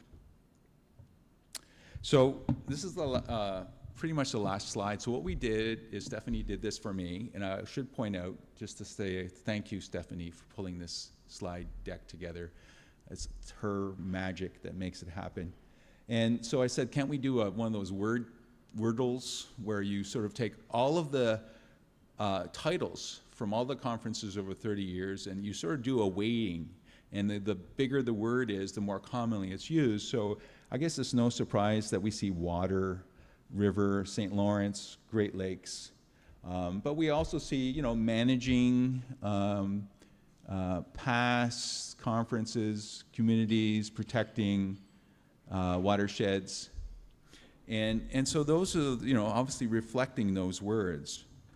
But, you know, earlier today I was sort of looking at some of the words we're using now. And I think if we project ahead a few years, what would be those words? What would be the words that we would see? You know, maybe would be things like participatory science and art, diverse knowledge systems, rights of nature, rights of river, harmonious and sustaining relationships. So I think this would be interesting to do that in about 10 years, because we can see over the time our language change and reflecting our thought. And this is meant to be a bit of a breeding ground. We had earlier, and I think she's left, we had the representative for the MP and the MPP, and I was speaking with a young woman, and she said she had done some work in sustainable development, and she wanted to, she was sticking around, and I said, well, you're going to hear some new thoughts if you stick around. Because I think we are, even though we're hearing, but we are a bit of a breeding ground. We're at the cutting edge of some of this science, some of these thoughts. And that's what the conference should be. It should be a place to share our finest thoughts and our finest words. And so with that, I see that my time's up, and I'll stop it there.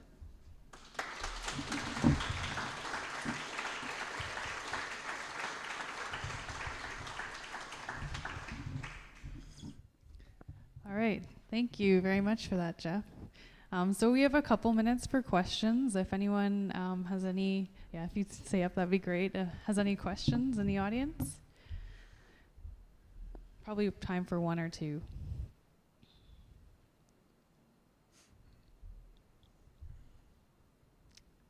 Well, it looks like maybe you might not have any. Yeah, yeah, we're going to have a lot of on. discussion at the next session. Oh, one question. Okay. Oh, yes. Oh, no. Hi, Jeff. I've experienced with your questions before, I'm sorry, Melanie. it's not related to chemistry. Sure. Go ahead. Okay, so thank you for your inspiring speech.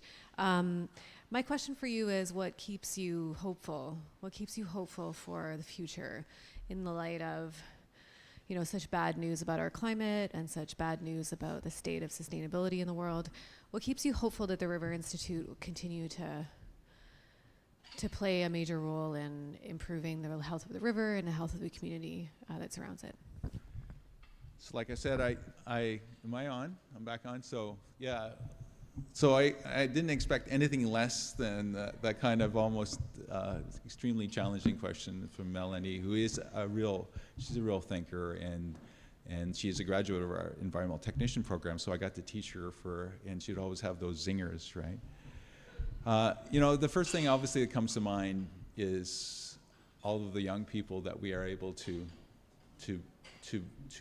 cultivate and to bring in at the Institute, and you speak with them, and you see, you know, you see the future, and you see the conversations that they're bringing to the table, and you see the language change, and how the respect that is developing, not just for all of the things that do to the river, but for each other.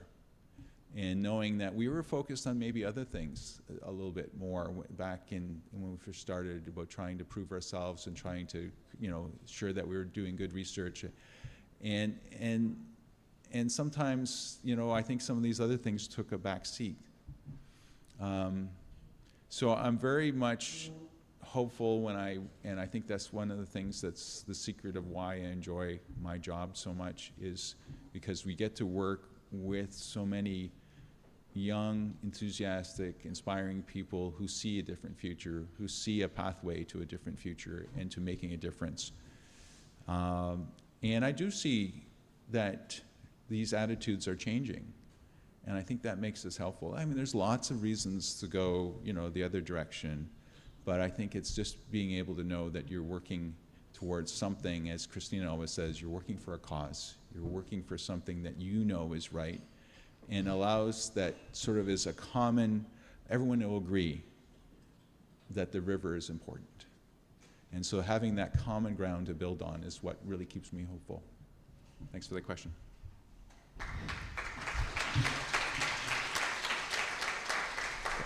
Thank you, Jeff. And I had Oh, there's another question. Sorry. Yeah. I'll read one. There was one online, so this will be the final one. So from Jerome Marty. Oh no, another zinger. What is the next main project for the future? Jerome, I'm wondering whether or not you want me to reveal any information that we're not at a liberty to talk about. I'm really excited about the development of our eDNA laboratory and the work that we're doing with eDNA, and I think it's just going to be such a great tool to learn, and we're just at the very, very starting of using and applying these eDNA methods, and we're applying them in sort of ways that are pretty straight up right away, looking at fish community diversity, but we're going to hear tomorrow, Bojen is going to talk about some of the crisis dealing with amphibians, but how eDNA can be one of the methods. So I think in terms of the projects, in terms of that, is just that capacity, and to be able to then also share that to to those people around us and share that kind of technology. So that's what I'm excited about. All right, thank you very much, Jeff.